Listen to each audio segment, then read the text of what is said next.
আসসালামু আলাইকুম সবাইকে, আশা করি সবাই ভালো আছো। আমরা আজকে ক্লাস শুরু করে দেব একটু পরেই। সবাই যারা যারা আসছো সবাইকে মেনশন দিয়ে জানাই দাও যে ক্লাসটা শুরু হচ্ছে। তো আমরা ক্লাসটা শুরু করে দিচ্ছি।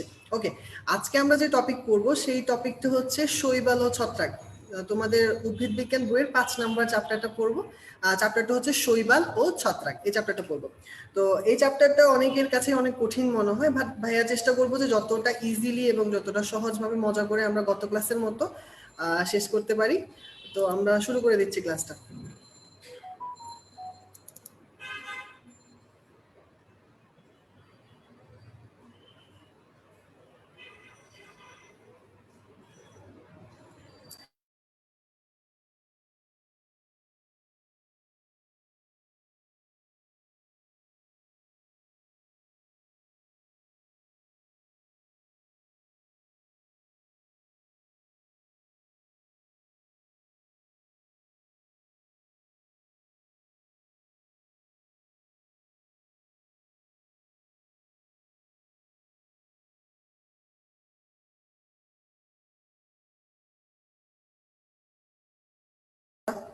আচ্ছা, তো আমার ভয়েস এবং পুরো স্ক্রিন শেয়ারটা কি ভালো করে দেখা যাচ্ছে বা ক্লিয়ারলি শোনা যাচ্ছে কিনা ভাইকে একটু কমেন্টে জানো।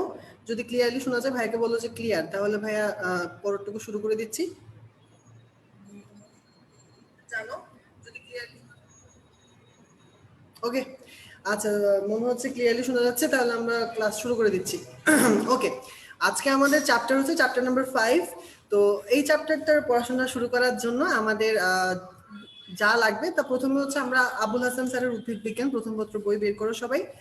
2019 সালের এডিশন থাকলেও চলবে, 2020 সালের এডিশন থাকলেও চলবে, যেটাই আছে সেটাই চলবে। ওকে, আচ্ছা, 2020 সালের এডিশনে হয়তো কিছু এক্সট্রা ডাটা আছে, সেগুলো ভাইয়া ক্লাসে যথেষ্ট সংখ্যক বলে দেওয়ার চেষ্টা করব। আর তোমাদের কম্পেনিয়ন বুকে বেশিরভাগ দেওয়া আছে।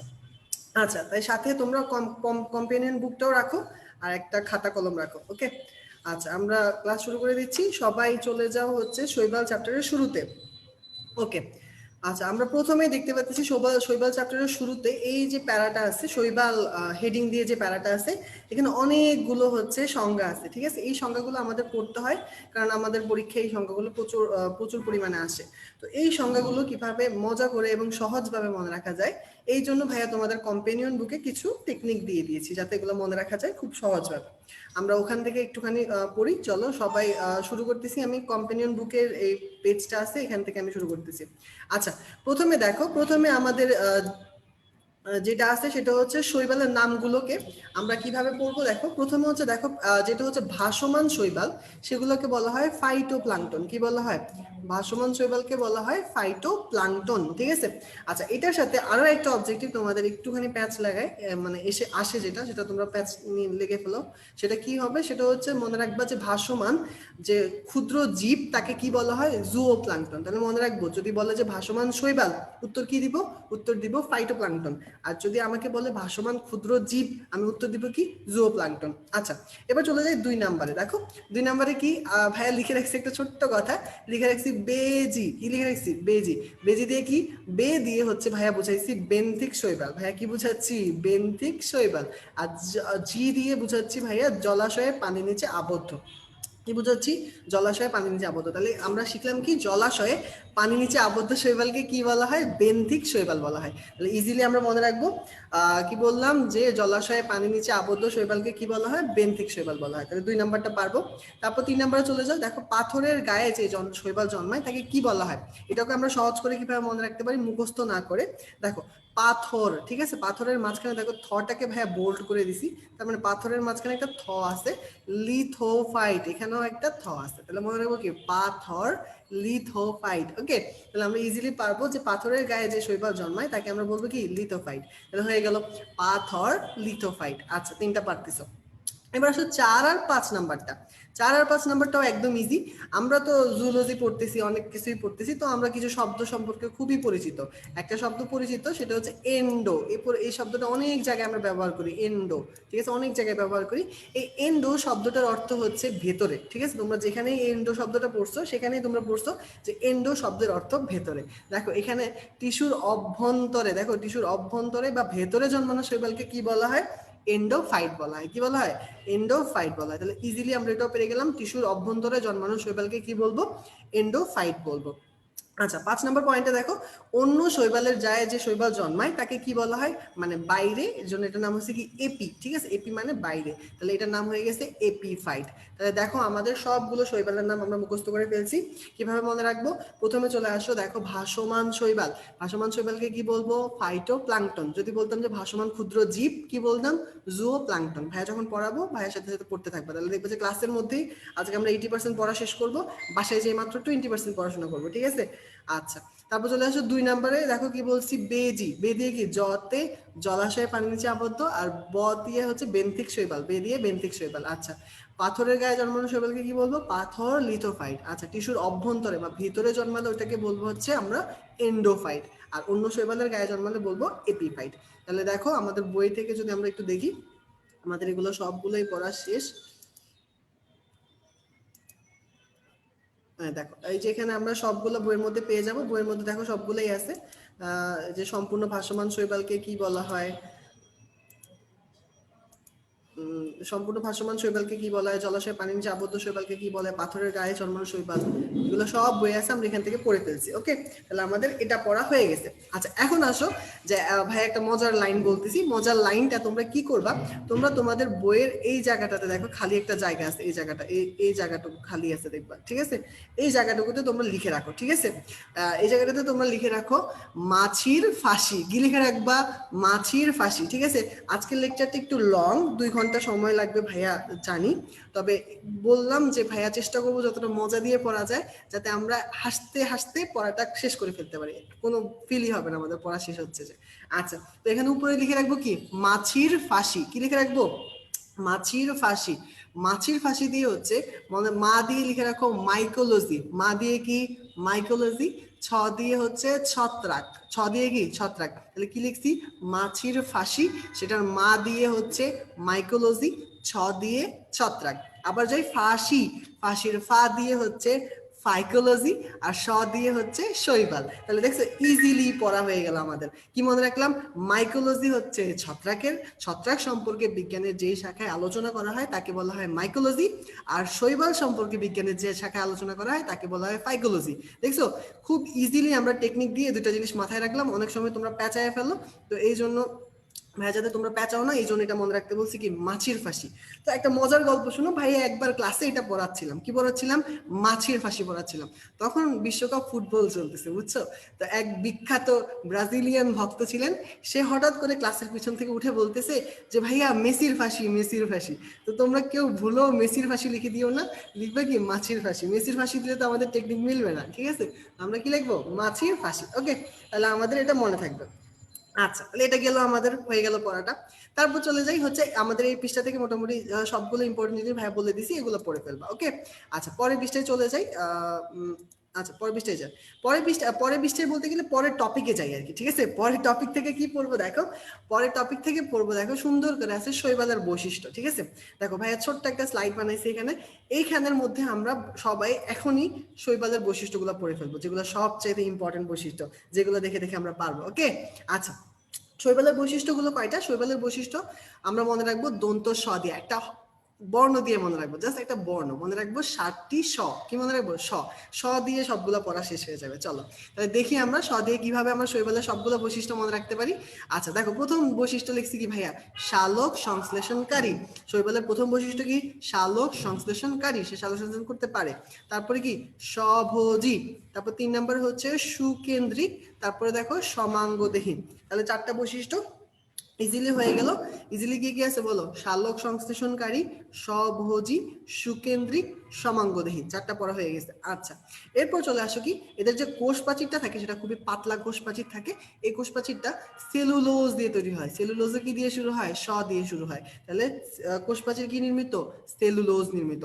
আচ্ছা, তারপর চলে আসো সঞ্চিত খাদ্য কি? এদের সঞ্চিত খাদ্য হচ্ছে শর্করা। এটাও কি? স দিয়ে। ঠিক আছে, হয়ে গেল। তাহলে সঞ্চিত খাদ্য শর্করা।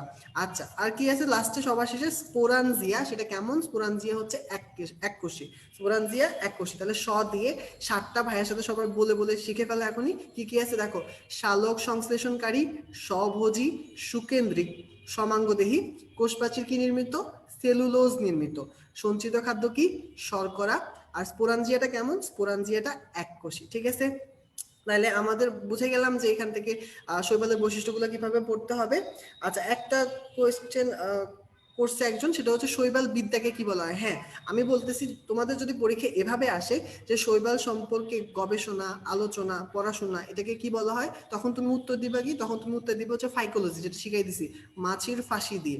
আর যদি কোনো কারণে আসে শৈবাল বিদ্যা কথাটা, তোমাদের বইতে আবার এক্সাক্ট লাইন আছে, শৈবাল বিদ্যাকে বলা হয় অ্যালগোলজি। কি বলা হয়? অ্যালগোলজি। তাহলে শৈবাল বিদ্যা আসলে দিব অ্যালগোলজি, আর যদি শৈবাল সম্পর্কে গবেষণা আসে তাহলে দিব হচ্ছে ফাইকোলজি। আচ্ছা, তাহলে কোয়েশ্চেনের আনসার করে দিলাম। আচ্ছা, এরপর চলে যাই, চলো। এরপরে হচ্ছে আমরা পরের টপিকে যাব। এই টপিক পর্যন্ত যতটুকু পড়াইছি, কারো কোনো সমস্যা থাকলে বলো, না হলে ভাইকে একটু কমেন্টে বলো যে ভাই ক্লিয়ার, তাহলে ভাই নেক্সট টপিকে চলে যাচ্ছে।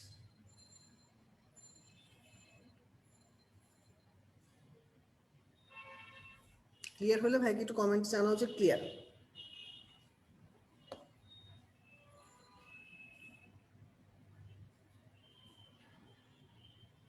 ওকে, ক্লিয়ার বলতেছে, তো আমরা নেক্সট টপিক শুরু করে দিচ্ছি। আচ্ছা, নেক্সট টপিক হচ্ছে আমরা পড়বো হচ্ছে শৈবালের গঠন। বইয়ের মধ্যে তাকালে দেখবো যে এত বিশ্রী করে অনেকগুলো জিনিস লেখা আছে, অনেকগুলো নাম, এগুলো মনে রাখা কোনোভাবেই সম্ভব হয় না, এত কঠিন মনে হয়। ঠিক আছে, তো এই নামগুলো কিভাবে আমরা সহজে মনে রাখতে পারি সেটা ভাইয়া দেখাই দিচ্ছি। আচ্ছা ভাইয়া দেখো, এখানে একটা ছকের মতো আছে, এটা তোমাদের কম্পেনিয়ন বুকটা খুললেই তোমরা পাবা।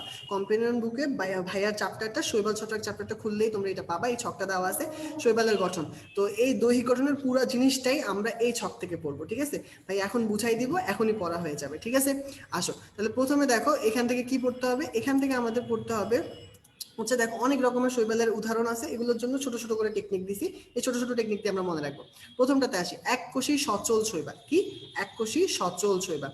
এককোষী সচল শৈবালের এক্সাম্পল আমরা কিভাবে মনে রাখবো? এককোষী সচল শৈবালের এক্সাম্পল মনে রাখবো আমরা ইউক্লিড দিয়ে। কি দিয়ে মনে রাখবো? ইউক্লিড। এই যে দেখো ইউক্লিড। ঠিক আছে, দেখো ইউক্লিড হচ্ছে একজন জ্যামিতিকবিদ ছিলেন, তোমরা ছোটবেলায় গণিতে পড়ছিলা। তো এই ইউক্লিড দিয়ে আমরা মনে রাখবো এককোষী সচল শৈবালগুলো। কি কি আছে দেখো, ইউ দিয়ে হচ্ছে ইউগ্লেনা। ইউ দিয়ে কি?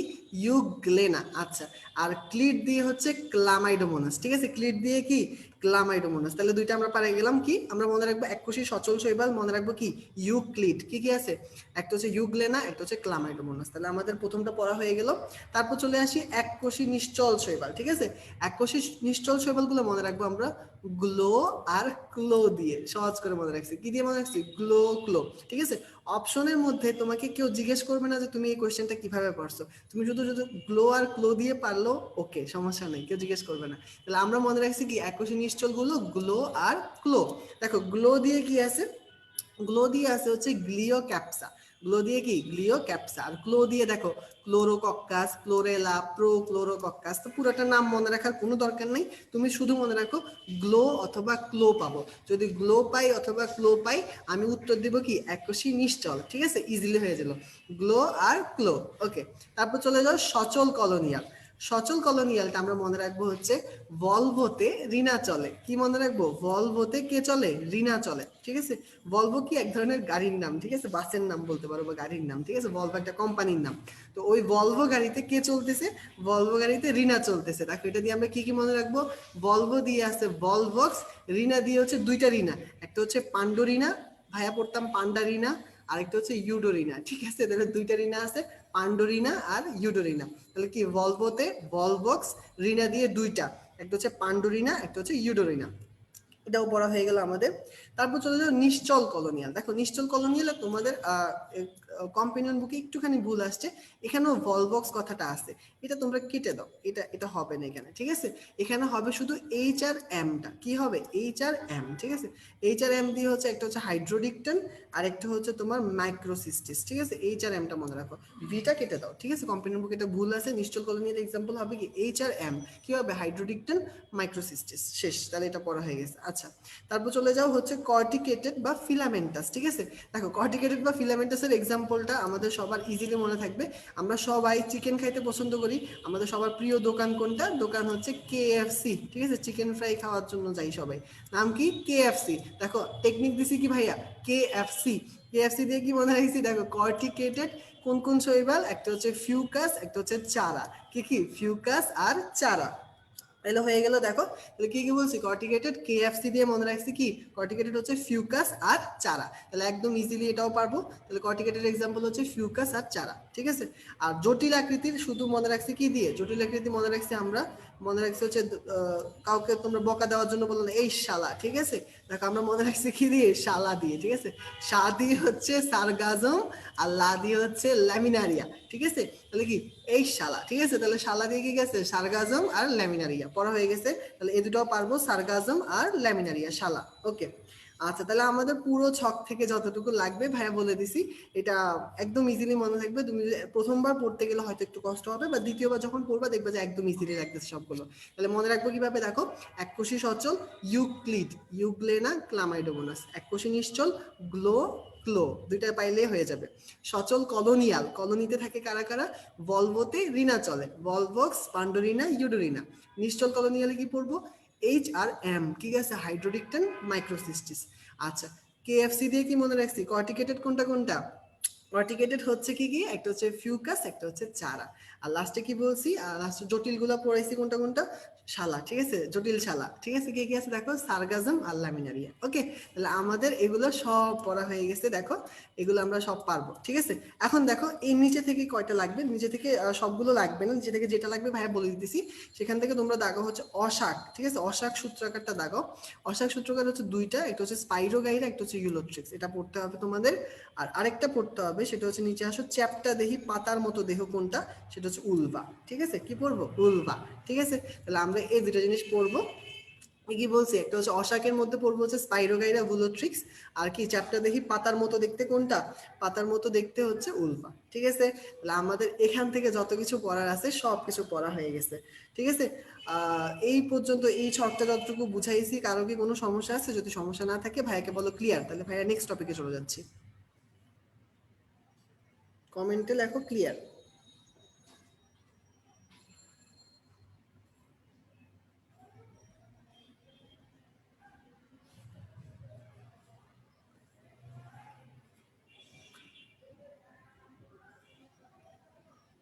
টেনশন করার কিছু নেই, আমরা হাসতে হাসতে পুরো চ্যাপ্টার শেষ করে ফেলবো। ওকে, আচ্ছা তো যেহেতু সবাই ক্লিয়ার, তাহলে ভাই নেক্সট টপিকে চলে যাচ্ছি, চলো।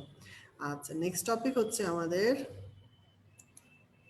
আচ্ছা নেক্সট টপিক হচ্ছে শৈবালের কোষীয় গঠন। দেখো শৈবালের কোষীয় গঠন, এখান থেকে আমাদের কি পড়তে হবে? দেখো শৈবালের কোষীয় গঠন থেকে আমরা পড়বো প্রথম হচ্ছে, প্রথম যে প্যারাটা আছে তোমাদের ওই পেজে উল্টাইলে দেখবো যে উপর দিয়ে প্যারাটা আছে, নাম কি? শৈবালের কোষীয় গঠন, ঠিক আছে। শৈবালের কোষীয় গঠন, ওখান থেকে কি পড়তে হবে? প্রথমে দেখো ওখানে একটা লাইন পাবা, ওই প্রথম প্যারাটা লাস্টের দিকে পাবা। দেখো লেখা আছে বহু নিউক্লিয়াস যুক্ত থাকে, মানে কিছু কিছু শৈবালের মধ্যে যে কোষগুলো থাকে সেগুলো বহু নিউক্লিয়াস যুক্ত হয়, ঠিক আছে। তো বহু নিউক্লিয়াস যুক্ত কোষকে বলা হয় সিনোসাইটিক কোষ। এটা সব জায়গায় এক কথায় একই কথা, ঠিক আছে। এটা শৈবালের ক্ষেত্রে পাবা, তুমি ছত্রাকের ক্ষেত্রে পাবা, তুমি ইয়ার ক্ষেত্রে পাবা, ওই যে ভাইরাস ব্যাকটেরিয়ার ক্ষেত্রে পাবা, ম্যালেরিয়ার ক্ষেত্রে পাবা। তো ইত্যাদি জায়গায় বহু নিউক্লিয়াস যুক্ত যে কোষ থাকে সেটাকে কি বলা হয়? সিনোসাইটিক কোষ। সব জায়গায় সেম নাম, বহু নিউক্লিয়াস যুক্ত মানেই সিনোসাইটিক। আচ্ছা তাহলে দেখো যে সকল শৈবালে বহু নিউক্লিয়াস যুক্ত থাকে তাকে বলা হয় সিনোসাইটিক শৈবাল। ওকে, এটা দুইটা এক্সাম্পল আছে, একটা হচ্ছে বাউচেরিয়া আর একটা হচ্ছে বট্রেরিয়াম, ঠিক আছে। এই দুইটা আছে, এই দুটো পড়ে নিবা। আর নিজে এর পরের লাইনটা দাগায় রাখো, এটা খুব ইম্পর্টেন্ট। একটি পূর্ণাঙ্গ ডায়াটমের সিলিকাময় কোষ প্রাচীরকে কি বলা হয়? ফ্রুস্টিউল বলা হয়, ঠিক আছে। এটা মনে রাখবে, এটা অবজেক্টিভের জন্য। এটা কি বললাম? যে পূর্ণাঙ্গ ডায়াটমের সিলিকাময় যে কোষ প্রাচীর, বাইরের যে কোষ প্রাচীর, সেটাকে কি বলা হবে? সেটাকে বলা হবে ফ্রুস্টিউল, ঠিক আছে। আমরা এই দুটো জিনিস পড়বো। আচ্ছা এই দুটো জিনিস পড়ার পরে আমরা নিচে চলে যাব। নিচে একটা ছক আছে, দেখো বিশাল বড় ছক, যে ছক দেখলে সবার মাথা ঘুরে যায় যে এটা এত বড় ছক কেন, ঠিক আছে। আচ্ছা এই ছকটা আমরা পড়বো, বিশাল বড় একটা ছক আছে, কিন্তু ভয় পাওয়ার কিছু নেই, একদম ইজিলি পড়বো। ছকটা কিভাবে আমরা এখন মুখস্থ করে ফেলবো দেখি। প্রথমে আসো, প্রথমে কি পড়বো? দেখো ছকের মধ্যে তিনটা কলাম আছে। কয়টা কলাম আছে? তিনটা। একটা আছে শ্রেণীর কলাম, একটা আছে পিগমেন্ট, আর একটা আছে সঞ্চিত খাদ্য। তো প্রথমেই ভাইয়া বলবো যে পিগমেন্ট যেটা আছে সেটা তোমাদের লাগে না, পিগমেন্টটা তোমাদের পরীক্ষায় তেমন একটা আসে না। তো পিগমেন্টটা বাদ দিলেও চলবে, ঠিক আছে? পিগমেন্ট থেকে কখনো কোনো কোশ্চেন আসতে দেখা যায় না, আসেও না।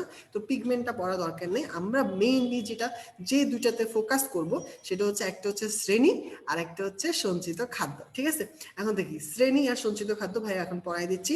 এখনই এই ছকটা আমাদের 5 মিনিটের মধ্যে মুখস্থ হয়ে যাবে। চলো, আচ্ছা, প্রথমে আমরা একটু করে স্ক্রিনের দিকে তাকাই এবং ভালো করে চিন্তা করি। দেখি প্রথমে দেখো, প্রথমটার নাম কি দিছে? প্রথমটার নাম দিছে ক্লোরোফাইটা। নাম কি? ক্লোরোফাইটা। ক্লোরোফাইটের সাথে আরেকটা শব্দ আমাদের মাথার মধ্যে আসে, নাম হচ্ছে ক্লোরোফিল। নাম কি? ক্লোরোফিল। ক্লোরোফিল আমরা পড়ছিলাম না, প্রথম চ্যাপ্টারে আছে ক্লোরোফিল। তো এই ক্লোরোফিলের কালার কি ছিল? সবুজ ছিল। ক্লোরোফাইটাতে ক্লোরোফিল থাকে, এই জন্য ক্লোরোফাইটার কালার কেমন হয়? সবুজ হয়, ঠিক আছে? তাহলে ক্লোরোফাইটা কি ধরনের শৈবাল? সবুজ শৈবাল। তাহলে আমরা বুঝলাম যে ক্লোরোফাইটা ক্লোরোফিল থাকে, তাই সবুজ কালারের হয়। ওকে, এটা পারবো। ওকে, তারপর চলে আসি পাইরোফাইটা। পাইরোফাইটা থেকে কি পড়বো? দেখো, পাইরোফাইটাটা আমরা একটু বিকৃত করে উচ্চারণ করি। চলো, বাকি পাইরোফাইটার উচ্চারণ করবো কিভাবে? দেখো, আমরা উচ্চারণ করবো ফায়ার ও ফাইটা। উচ্চারণ করবো কি? ফায়ার ও ফাইটা, ঠিক আছে? আচ্ছা, এখন তোমরাই বলো ফায়ার মানে কি? ফায়ার মানে হচ্ছে আগুন, তাই তো?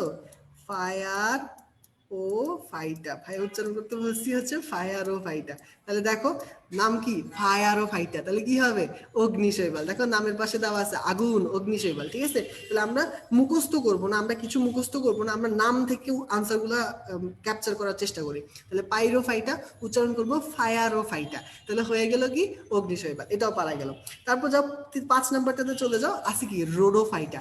রোডোফাইটাটাও মুখস্থ করব না, মনে রাখবো রেডোফাইটা। কি মনে রাখবো? রেডোফাইটা। তাহলে রেড মানে কি? রেড মানে হচ্ছে লাল, ঠিক আছে?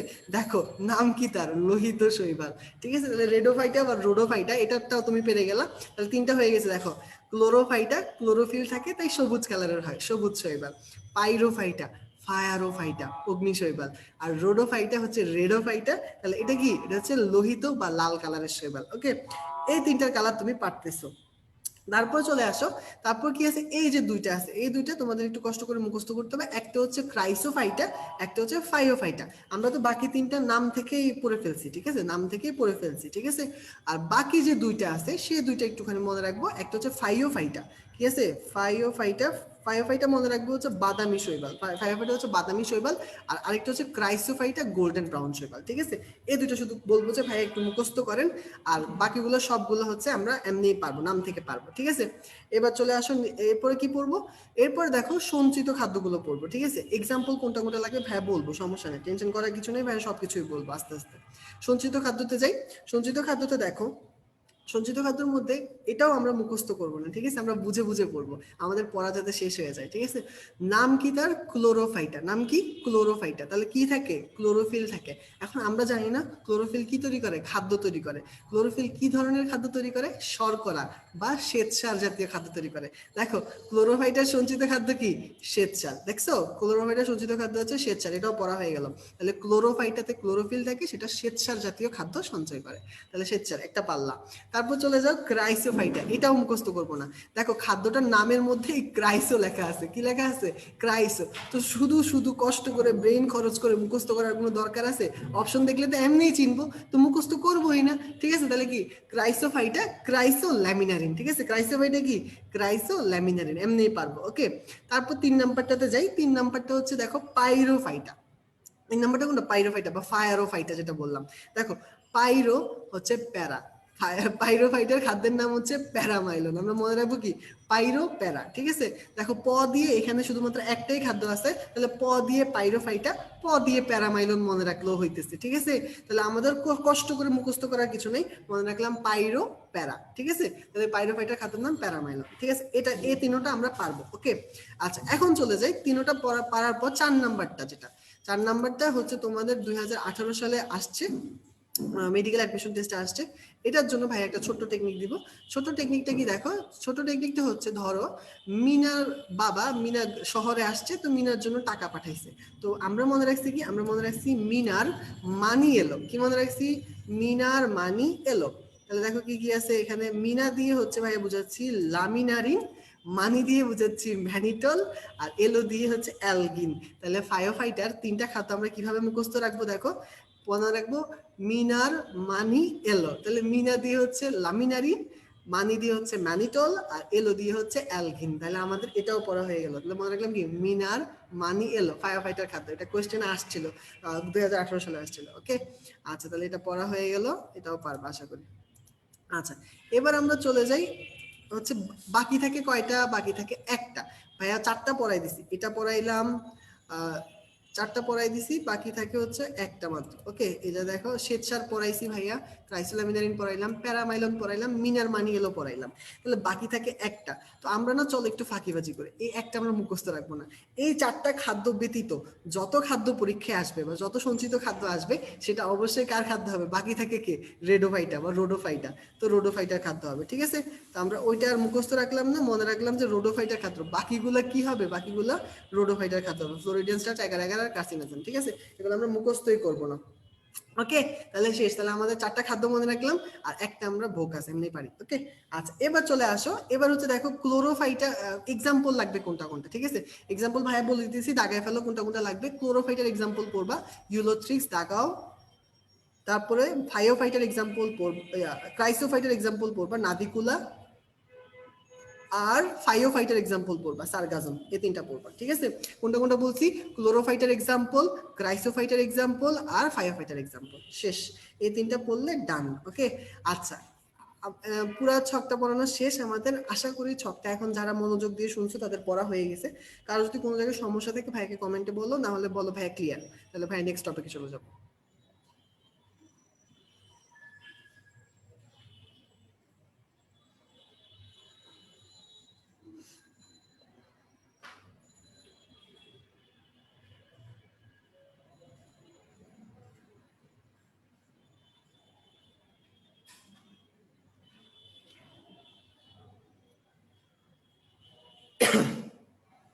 এক্সাম্পল কোনটা লাগবে একজন জিজ্ঞেস করছে। এক্সাম্পল বলছি, ক্লোরোফাইটার এক্সাম্পল পড়বা, ক্রাইসোফাইটার এক্সাম্পল পড়বা, ফাইওফাইটার এক্সাম্পল পড়বা, ঠিক আছে। উলোট্রিক্স, নাভিকুলার, সার্কাজম, এই 3টা লাগবে। আচ্ছা এখন আসো, দেখো ছকের নিচে সুন্দর করে 2টা লাইন আছে, এই 2টা লাইন দাগায় ফেলেন। এই 2টা লাইন খুব বেশি বেশি পরীক্ষায় আসে। একটা হচ্ছে শৈবাল পৃথিবীর মোট ফটোসিনথেসিসের 60% করে থাকে, এটা অনেক ইম্পর্টেন্ট, এটা পরীক্ষা খুব বেশি বেশি আসে, এটা ভালো করে পড়বো। আর একটা হচ্ছে বাকি 40% কে করে, উচ্চ শ্রেণীর উদ্ভিদ করে, ঠিক আছে। তাহলে আমি আশা করি যে আর কোনোদিন এই ছক থেকে আমরা পারবো না এই কথাটা বলবো না, সবাই ইনশাআল্লাহ এই ছকটা থেকে কোশ্চেন আসলে পারা যাবে। ওকে, আচ্ছা এটা ভয়ঙ্কর ছক পড়া শেষ, ঠিক আছে। সামনে ক্লাসে অনেক মজা হবে, টেনশন করিও না, আমরা অনেক মজা করতে করতে পড়া শেষ করে দিব, ঠিক আছে। আচ্ছা চলো পরে আমরা পরের টপিকে চলে যাই, চলো। পরের টপিক দেখো, পরের টপিক হচ্ছে ওই ছকটার নিচেই তোমরা সুন্দর করে আরেকটা বক্স পাবা, দেখবে যে ইয়ে কালারের বক্স, ছাই কালারের একটা বক্স পাবা। তো এই বক্স থেকে আমরা 4টা শব্দ পড়বো। কি বলবো, 4টা শব্দ পড়বো, ঠিক আছে। আগে খেয়াল করো কি কি পড়বো। আমরা 4টা শব্দ পড়বো, শব্দগুলো আগে শুনো, তারপরে তোমরা নিচেই আনসার করতে পারবে। ভাই কোশ্চেন করবো, তোমরা আনসার করবে, ঠিক আছে। আচ্ছা তাহলে প্রথম শব্দ হচ্ছে বায়োলুমিনিসেন্স। কি শব্দ বলছি ভাইয়া, বায়োলুমিনিসেন্স। আচ্ছা, দ্বিতীয় শব্দ হচ্ছে পাইরোফাইটা বা ফায়ারোফাইটা, যেটা পড়াইছি। 3 নম্বর শব্দ রেড টাইড, আর 4 নম্বর শব্দ লুসিফারেস, ঠিক আছে। তাহলে 4টা শব্দ কি কি, একটা হচ্ছে বায়োলুমিনিসেন্স, পাইরোফাইটা, রেড টাইড, আর লুসিফারেস, ঠিক আছে। এখন ভাইয়া কোয়েশ্চেন করবো, তোমরা নিজেরাই আনসার করার চেষ্টা করো, দেখবো যে সবগুলো পারতেছো। তোমার কাছে অপশন আছে 4টা, ঠিক আছে। প্রথম কোয়েশ্চেন হচ্ছে কি, গ্রীষ্মমণ্ডলীয় অঞ্চলে সাগরের পানিকে অনেক সময় জল জল করতে দেখা যায় আগুনের মতো, এই ঘটনাটাকে কি বলা হয়। তোমরা কি বলবা, এটাকে বলা হয় বায়োলুমিনিসেন্স। কি বলা হয়, বায়োলুমিনিসেন্স। এরপর কোয়েশ্চেন আসবে, কোন শৈবালের কারণে এই ঘটনাটা ঘটে। কি আসবে, কোন শৈবালের কারণে এই ঘটনা ঘটে। উত্তর কি হবে, পাইরোফাইটা। কোন শৈবাল, পাইরোফাইটা। আচ্ছা, এই যে স্রোতগুলো, লাল লাল স্রোত, এই স্রোতগুলোকে কি বলা হয়, স্রোতগুলোকে বলা হয় রেড টাইড। কি বলা হয়, রেড টাইড। আচ্ছা, আর লাস্ট কোয়েশ্চেন কি হবে, কোন এনজাইমের উপস্থিতির কারণে পাইরোফাইটা শৈবাল এই জল জল করা স্রোতের প্রদর্শন করে। তোমরা উত্তর দিবা কোন এনজাইম, লুসিফারেস এনজাইম। উত্তর কি হবে, লুসিফারেস এনজাইম, ঠিক আছে। দেখো সুন্দর করে আমরা 4টা জিনিস পড়ছি, 4টা শব্দ পড়ছি, শব্দ দিয়ে আমরা সবগুলো আনসার করতে পারি। তাহলে কি কি বলছি, বায়োলুমিনিসেন্স, পাইরোফাইটা, রেড টাইড, আর লুসিফারেস। কি কি কোশ্চেন আসবে ভাই বলে দিছি, এই কোশ্চেনগুলো মাথায় রাখলে ওকে, ঠিক আছে, মুখস্থ করার দরকার নেই। আচ্ছা, একজন জিজ্ঞেস করছে রেড টাইড কি। রেড টাইড হচ্ছে ওই সাগরের স্রোতটা যখন রাত্রেবেলা জল জল করে দেখতে আগুনের ইয়ার মতো দেখা যায়, তখন ওইটাকে বলা হয় রেড টাইড, লাল কালারের স্রোত। ওকে, আচ্ছা গেল। এরপর চলে যাও হচ্ছে আমরা এই টপিক শেষ আমাদের, আমরা নেক্সট টপিকে চলে যাচ্ছি। আচ্ছা, নেক্সট টপিক হচ্ছে শৈবালের জনন। ঠিক আছে, শৈবালের জনন আমরা অনেক মজা করে পড়বো। শৈবালের জনন থেকে আমরা কি কি পড়তে হবে, আসলে এই সকল জনন থেকে তো আর এখন তো তোমাদের রিটেন আসবে না, তো রিটেনের জন্য আসবে না, তোমাদের জাস্ট জানতে হবে জননগুলোর নাম আর এক্সাম্পল। কি কি জানতে হবে, জননগুলোর নাম আর এক্সাম্পল। তাহলে যে কোনো শৈবাল বলো ছত্রাক বলো, যে দুটো চ্যাপ্টার পড়াবো, জননকে আমরা 3 ভাগে ভাগ করবো। কয় ভাগে ভাগ করবো? 3 ভাগে। একটাকে বলবো অঙ্গজ, একটাকে বলবো অযৌন, একটাকে বলবো যৌন। ঠিক আছে, কি কি বলছি? অঙ্গজ, অযৌন, যৌন। তাহলে আমরা একটা একটা করে শুরু করি। প্রথম যে জননটা পড়তেছি সেটার নাম হচ্ছে অঙ্গজ জনন। কি জনন? অঙ্গজ জনন। আচ্ছা, এই অঙ্গজ জনন পড়ার জন্য ভাইয়া হচ্ছে একটা টেকনিক ইউজ করব। এটা তোমাদের কম্পেনিয়ন বুকে দেওয়া আছে, তোমরা কম্পেনিয়ন বুকটা খুললে ওখানে পাবা। ঠিক আছে, শৈবালের অঙ্গজ জনন কিভাবে মনে রাখবো। ঠিক আছে, অঙ্গজ জনন মনে রাখার জন্য ভাইয়া যে টেকনিকটা ইউজ করবো, এখন তোমরা চিন্তা করো, একটা ঘটনা বলতেছি। ধরো তোমার কারোর উপর অনেক রাগ উঠছে, অনেক জিদ, এখন তুমি কি করতে চাবা? তার কি, তোমার মন যাবে না যে তাকে মাইক দেই? ঠিক আছে, তো ভাইয়ার যখন জিদ উঠে, ভাইয়ার কি করতে মন চায়? ভাইয়ার মন চায় যে হাঁটু ভেঙে দেয়। ঠিক আছে, তো আমরা এখানে দেখো কি টেকনিক ইউজ করতেছি, টেকনিক ইউজ করতেছি হা টুতে 2 বার খণ্ডন। কি ইউজ করতেছি? হাঁটুতে 2 বার খণ্ডন। যার উপর রাগ উঠে তার হাঁটুতে কি করব? 2 বার খণ্ডন করে দিব। ওকে, আচ্ছা তাহলে কি বলবো? হাঁটুতে 2 বার খণ্ডন। ঠিক আছে, হাঁটুতে 2 বার খণ্ডন। তাহলে শৈবালের অঙ্গচরণ কিভাবে মনে রাখবো? হাঁটুতে 2 বার খণ্ডন। ওকে, আচ্ছা আসো, তাহলে এখন দেখো হা দিয়ে কি আছে? হা দিয়ে হচ্ছে হরমোগোনিয়া।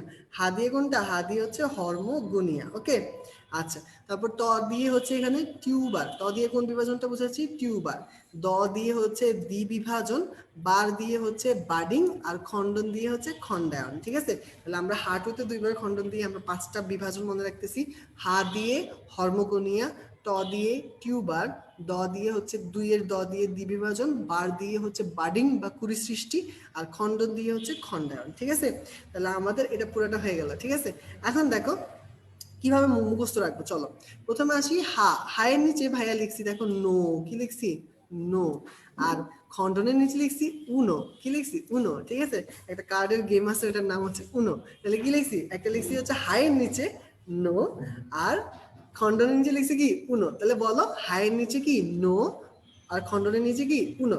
হা দিয়ে নো দিয়ে হচ্ছে দুইটা, একটা হচ্ছে নস্টক, একটা হচ্ছে অসিলেটরিয়া। কি কি? নস্টক আর অসিলেটরিয়া। আর খণ্ডনের নিচে, যে খণ্ডনের নিচে নো, সেখানেও উনোতে কি কি আছে দেখো, একটা শুধু অ্যাড হবে, আগের নস্টক অসিলেটরিয়া সেম থাকবে, শুধু অ্যাড হইতেছে কোনটা? ইউলোথ্রিক্স। তাহলে এখন কি কি আসলে বলো তো? ইউলোথ্রিক্স, নস্টক, অসিলেটরিয়া। ঠিক আছে, ইউলোথ্রিক্স, নস্টক, অসিলেটরিয়া। তাহলে দেখো হাঁটুতে 2 বার খণ্ডন, হা দিয়ে কি আর খণ্ডন দিয়ে, মানে হরমোগোনিয়া আর খণ্ডনের এক্সাম্পল গুলো পারি। আচ্ছা, এখন ভাই একটা ঘটনা বলবো, তোমরা সবাই আনসার করবে। ঠিক আছে, ভাই কোশ্চেন করবো, আনসার করো। ধরো যখন তুমি ছোট ছিলা, ঠিক আছে, ধরো তুমি ক্লাস 2-তে পড়ো। তুমি কোন ক্লাসে পড়ো? 2-তে পড়ো। তখন তোমাকে সবাই কি বলতো? কমেন্ট করো, কি বলতো? তোমাকে কি পিচ্ছি বলতো, বাবু বলতো, শিশু বলতো, এগুলো বলতো, না কি বলতো বলো?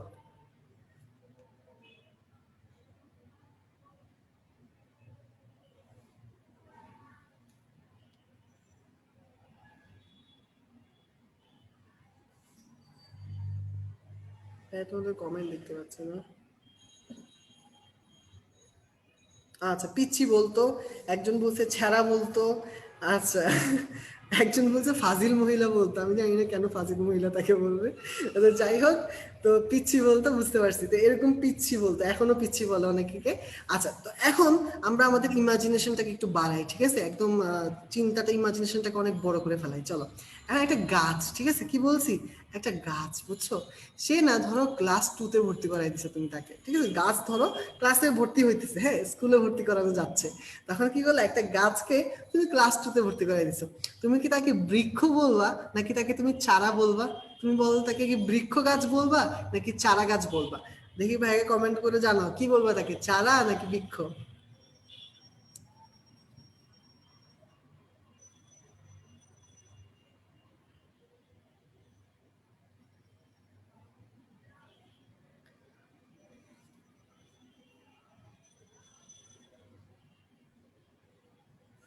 চারা বলবা, ঠিক আছে? তাই তো, যদি তোমার কোন একটা গাছ, সে যদি ক্লাস 2 তে ভর্তি হইতো, তাকে তো তুমি বৃক্ষ বলবা না, তুমি তাকে কি বলবা? তাকে তুমি অবশ্যই চারা গাছ বলবা। তাহলে এখন আমরা ট দিয়ে কি টিউবার মনে রাখছি না? তো ট দিয়ে টিউবার, টিউবার হচ্ছে ক্লাস 2 তে পড়ে, তখন তাকে সবাই কি বলে ডাকে?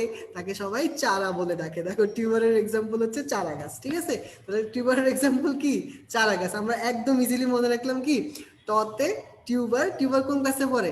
2 তে পড়ে। তাহলে 2 তে বললে ওর নাম কি? ওর নাম হচ্ছে চারা, ঠিক আছে? তাহলে টিউবারের এক্সাম্পল চারা। এটা একদম দেখবে যে পরীক্ষার হলে ঢোকার পরও মনে থাকবে যে চারা দিয়ে কি ছিল, ঠিক আছে? চারা হচ্ছে টিউবার। টিউবারের এক্সাম্পল কি? টিউবার ক্লাস 2 তে পড়ে, তার এক্সাম্পল হচ্ছে চারা।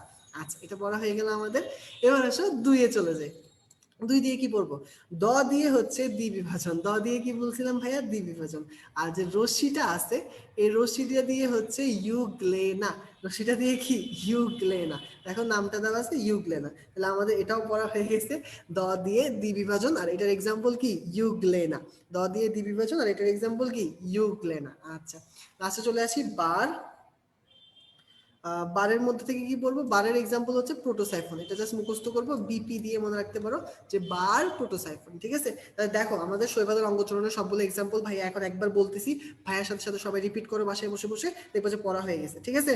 আচ্ছা আসো, কি বলছি? হাঁটুতে 2 বার খণ্ডন, ঠিক আছে? হা দিয়ে হরমোগোনিয়া, টুতে দিয়ে টিউবার, 2 দিয়ে দ্বিবিভাজন, বার দিয়ে বার্ডিং, খণ্ডন দিয়ে খণ্ডায়ন। এতটুকু হয়েছে। হায়ের নিচে ভাইয়া কি বলছি? নো। আর খণ্ডনের নিচে কি বলছি? উনো। তাহলে নো দিয়ে কি কি? নস্টক অসিলেটরিয়া। উনো দিয়ে কি কি? ইউলোথ্রিক্স নস্টক অসিলেটরিয়া। আচ্ছা, কে ক্লাস 2 তে পড়ে? ক্লাস 2 তে পড়ে হচ্ছে চারা গাছ। তাহলে টিউবারের এক্সাম্পল কি? চারা গাছ।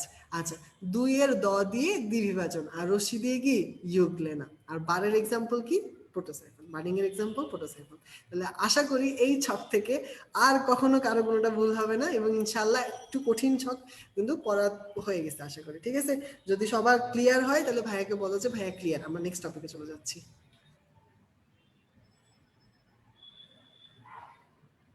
ভাইয়াকে একটু কমেন্টে জানাও যে ভাইয়া ক্লিয়ার, তাহলে ভাইয়া নেক্সট টপিকে চলে যাবো।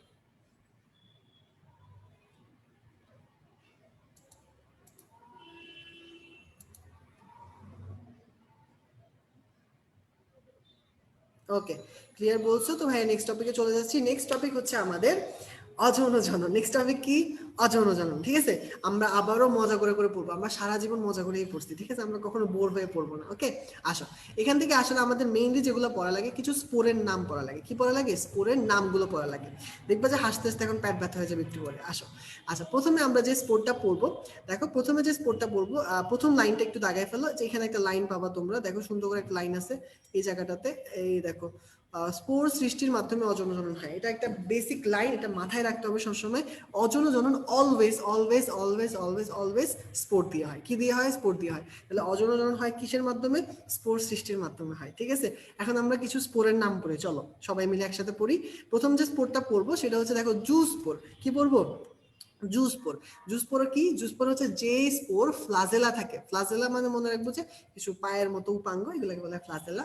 তাহলে ফ্লাজেলা ইজ ইকুয়াল টু পা, মনে রাখি, ঠিক আছে? তাহলে যে স্পোরের ফ্লাজেলা থাকে এবং যে স্পোর হাঁটাচলা করতে পারে সচল, তাকে আমরা বলবো কি? জুস্পোর। দেখছো, হয়ে গেল একটা। স্পোর ফ্লাজেলা বিশিষ্ট এবং সচল হলে তাকে বলা হয় জুস্পোর। আচ্ছা, নিচে চলে আসো, দেখো এটার অপোজিট একটা আছে, ফ্লাজেলা বিহীন।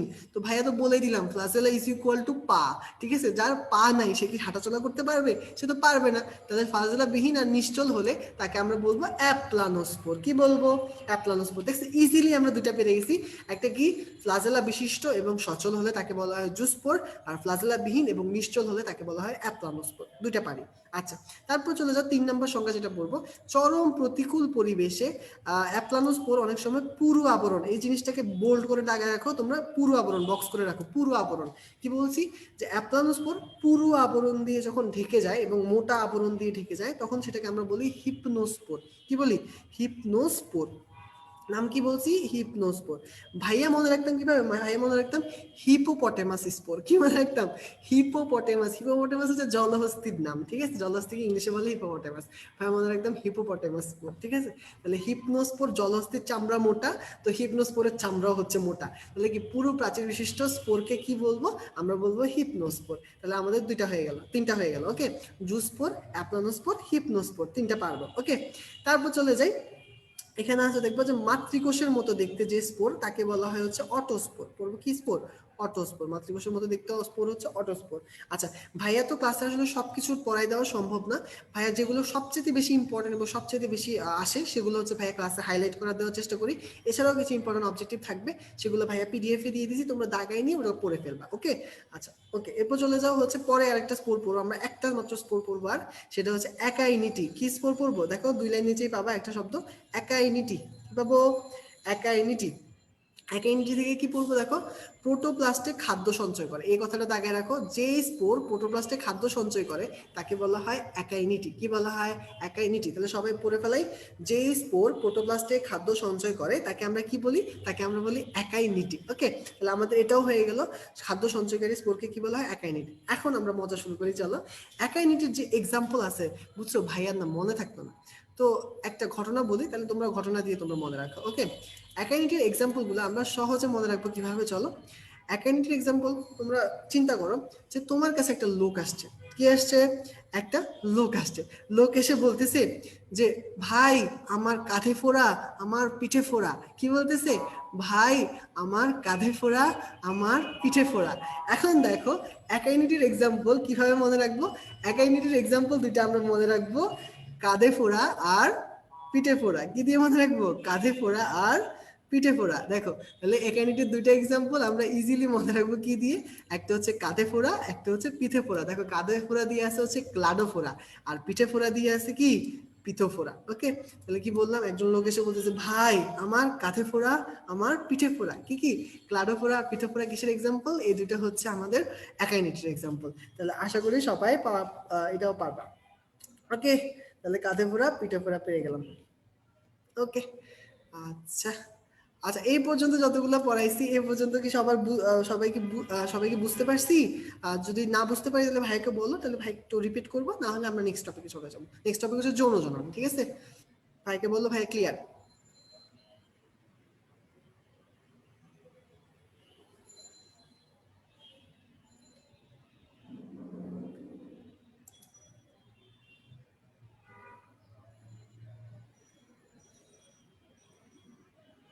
আচ্ছা, উদাহরণগুলো বলতে বলতেছি, উদাহরণ যেগুলো দাগাই দিছি ওগুলো পড়া লাগবে, তো ওগুলো হাইলাইট করলাম না, উদাহরণ যেগুলো দাগাই দেওয়া আছে ওগুলো পড়বা। ওকে, আচ্ছা আমরা নেক্সট টপিকে চলে যাই। নেক্সট টপিক পড়বো যেটা, সেটা হচ্ছে তোমার যৌন জনন। কোন টপিকটা পড়বো? যৌন জনন টপিকটা পড়বো। ওকে, আচ্ছা যৌন জনন টপিকটাতে কি আছে দেখো, যৌন জনন টপিকটাতে হচ্ছে প্রথমে যেটা পড়তে হবে আমাদের, সেটা হচ্ছে, দেখো আমি এখন বুঝাই দিব, ঠিক আছে?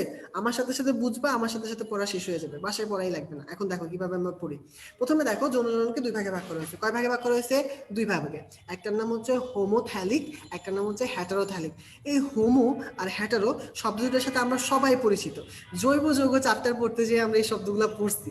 হোমো শব্দের অর্থ হচ্ছে একই, শব্দের অর্থ কি? একই বা একই দেহে, ঠিক আছে? দেখো, হোমোথ্যালিকের সংজ্ঞার মধ্যে তোমরা খুঁজে পাবা একই দেহে কথাটা। কি খুঁজে পাবা? একই দেহে। সংজ্ঞা থেকে একটা কিওয়ার্ড মনে রাখবো, পুরো সংজ্ঞাটা পারি আমরা, ঠিক আছে? তাহলে হোমোথ্যালিকে দেখাবা কি? একই দেহে। হ্যাটারো শব্দের অর্থ হচ্ছে ভিন্ন ভিন্ন। অর্থ কি? ভিন্ন ভিন্ন। দেখো, সংজ্ঞার মধ্যে সুন্দর করে খুঁজে পাবা, বইয়ের মধ্যে দাগায় ফেলো, ভিন্ন ভিন্ন দেহে। তাহলে কি, যদি সংজ্ঞার মধ্যে থাকে ভিন্ন ভিন্ন দেহে, আমি দিব হ্যাটারোথ্যালিক। যদি থাকে যে একই দেহে, আমি দিব হোমোথ্যালিক। আমার এই দুটা পড়া শেষ। ওকে, এবার আসি আইসোগ্যামি, অ্যানাইসোগ্যামি আর উগ্যামি। ওকে, আচ্ছা, আইসোগ্যামি, অ্যানাইসোগ্যামি আর উগ্যামি। চলো, আইসোগ্যামি, আইসো দিয়ে কি কি পড়ছি চলো তো। আইসো দিয়ে আমরা পড়ছিলাম আইসোমার, আইসোবার, আইসোটোন, আইসোটোপ, এগুলো পড়ছিলাম না কেমিস্ট্রিতে? আইসো শব্দের অর্থ কি? আইসো শব্দের অর্থ যদি কোনো একটা জিনিস দেখতে একই রকম হয় তখন আমরা ওটাকে কি বলি? আইসো। দেখো, এটা সংজ্ঞার মধ্যে সুন্দর একটা লাইন আছে, হুবাহু একই রকম, ঠিক আছে? কি আছে? হুবাহু একই রকম। তাহলে কি আইসোগ্যামি কি সংজ্ঞার মধ্যে কি পাবো? হুবাহু একই রকম। যদি পুংগ্যামিট এবং স্ত্রীগ্যামিট দেখতে হুবাহু একই রকম হয় সেটাকে বলা হয় আইসোগ্যামি। আচ্ছা, এরপর যাও অ্যানাইসো, বুঝাই যাইতেছে, শব্দ থেকেই বোঝা যাইতেছে অ্যানাইসো কি হবে, আইসোর উল্টাটা হবে। অ্যানাইসো হবে কি, আইসোর উল্টাটা। তাহলে কি অ্যানাইসোগেমি কি, দেখো এটাতে হচ্ছে স্ত্রী পুং গ্যামেটটা হচ্ছে ছোট থাকে এবং স্ত্রী গ্যামেটটা হচ্ছে বড় থাকে। স্ত্রী গ্যামেটটা কি থাকে, বড় থাকে। তাহলে এটাকে বলা হয় অ্যানাইসোগ্যামি, ঠিক আছে। আচ্ছা এবার উগ্যামিটা আসি। উগ্যামিটা হচ্ছে স্পেশাল, এটা ভালো করে মনে রাখবো। উগ্যামিটা কিসের হয়, উগ্যামিটা হচ্ছে উন্নত উদ্ভিদের হয়, শৈবালের মধ্যে কারো কারো হয়, আর প্রাণীদের হয়, ঠিক আছে। উগ্যামি, উগ্যামি মানে কি, ডিম্বাণুটা বড় এবং নিশ্চল থাকে, চলাফেরা করে না। আর যে শুক্রাণুটা সে হচ্ছে ছোট থাকে এবং সচল থাকে, সেটাকে আমরা বলি উগ্যামি, ঠিক আছে। তাহলে উগ্যামি কি দেখো, দেখা আছে সুন্দর করে ইয়ের মধ্যে দাগিয়ে ফেলো। স্ত্রী গ্যামিটটা বড় এবং নিশ্চল হয়, আর পুং গ্যামিটটা অপেক্ষাকৃত ছোট এবং সচল হয়, এটা দাগায় ফেলো। ওকে, তাহলে আমাদের আইসোগ্যামি, অ্যানাইসোগ্যামি, ওগ্যামি সবাই বুঝে গেছি। সংখ্যা থেকে কি কি পড়তে হবে যেটা দেখলে আমরা সংখ্যাটা চিনতে পারবো। ওকে, এক্সাম্পল গুলো আসো। এখন শুনো, তোমরা অনেকে এক্সাম্পল নিয়ে অনেক টেনশন করতেছো যে ভাইয়া এতগুলো এক্সাম্পল কেমনে মনে রাখবো, এগুলো তো মনে থাকে না। আচ্ছা ভাইয়া বলবো যে এক্সাম্পল জাস্ট চিনলেই হইলো, ঠিক আছে। তোমাকে কি মুখস্থ করতে বলে না, কি করতে হবে, চিনতে হবে, ঠিক আছে। এখন তুমি কিভাবে চিনছো সেটা পরীক্ষার হলে তোমাকে কেউ জিজ্ঞেস করবে না। ভাই একটা এক্সাম্পল দিয়ে দেখো, এখানে দেখো উগ্যামির এক্সাম্পল দেওয়া আছে। উগ্যামির এক্সাম্পল দেওয়া আছে কি, ফিউকাস, কি দেওয়া আছে, ফিউকাস। ভাইয়ার না ফিউকাস মনেই থাকতো না, তো ভাইয়া মনে রাখতাম ফুচকা, মনে রাখতাম কি, ফুচকা। তো ভাইয়া অপশনের মধ্যে ওই ফিউকাস ফুচকার কাছাকাছি যেটা দেখতাম সেটা আনসার করতে পারতাম, তাহলে বুঝছি। তারপর অ্যানাইসোগ্যামিতে আসো, পান্ডুরিনা আছে, হ্যাঁ মনে রাখতাম পান্ডারিনা, কি মনে রাখতাম, পান্ডারিনা। ওকে, তাহলে ওভাবে মনে রাখতাম। তো তোমরা চেষ্টা করবা যে কোনো এক্সাম্পল যদি তোমার মনে হয় যে খুব কঠিন লাগতেছে, সেটাকে যতটা ইজি করা যায় সেটার অর্ধেক মনে রাখো, সেটাকে তোমার কাছাকাছি কোনো শব্দের সাথে তুলনা করো, কাঁধে ফোড়া পিঠে ফোড়া টাইপের, ঠিক আছে। তো যেটা দিয়ে তোমার মনে থাকবে, ওকে, এটা কোনো বড় ব্যাপার না। ওকে, দেখবে যে প্রথমবার একটু কষ্ট হয়, তারপর দ্বিতীয়বার তৃতীয়বার হয়ে যায়। ওকে, আচ্ছা তাহলে এই পর্যন্ত যতটুকু বলছি, যৌন জনন কি সবার ক্লিয়ার? তাহলে ভাইয়া নেক্সট টপিকে চলে যাবো। আগে বললো যে ভাইয়া ক্লিয়ার, তাহলে ভাইয়া নেক্সট টপিকে চলে যাচ্ছে।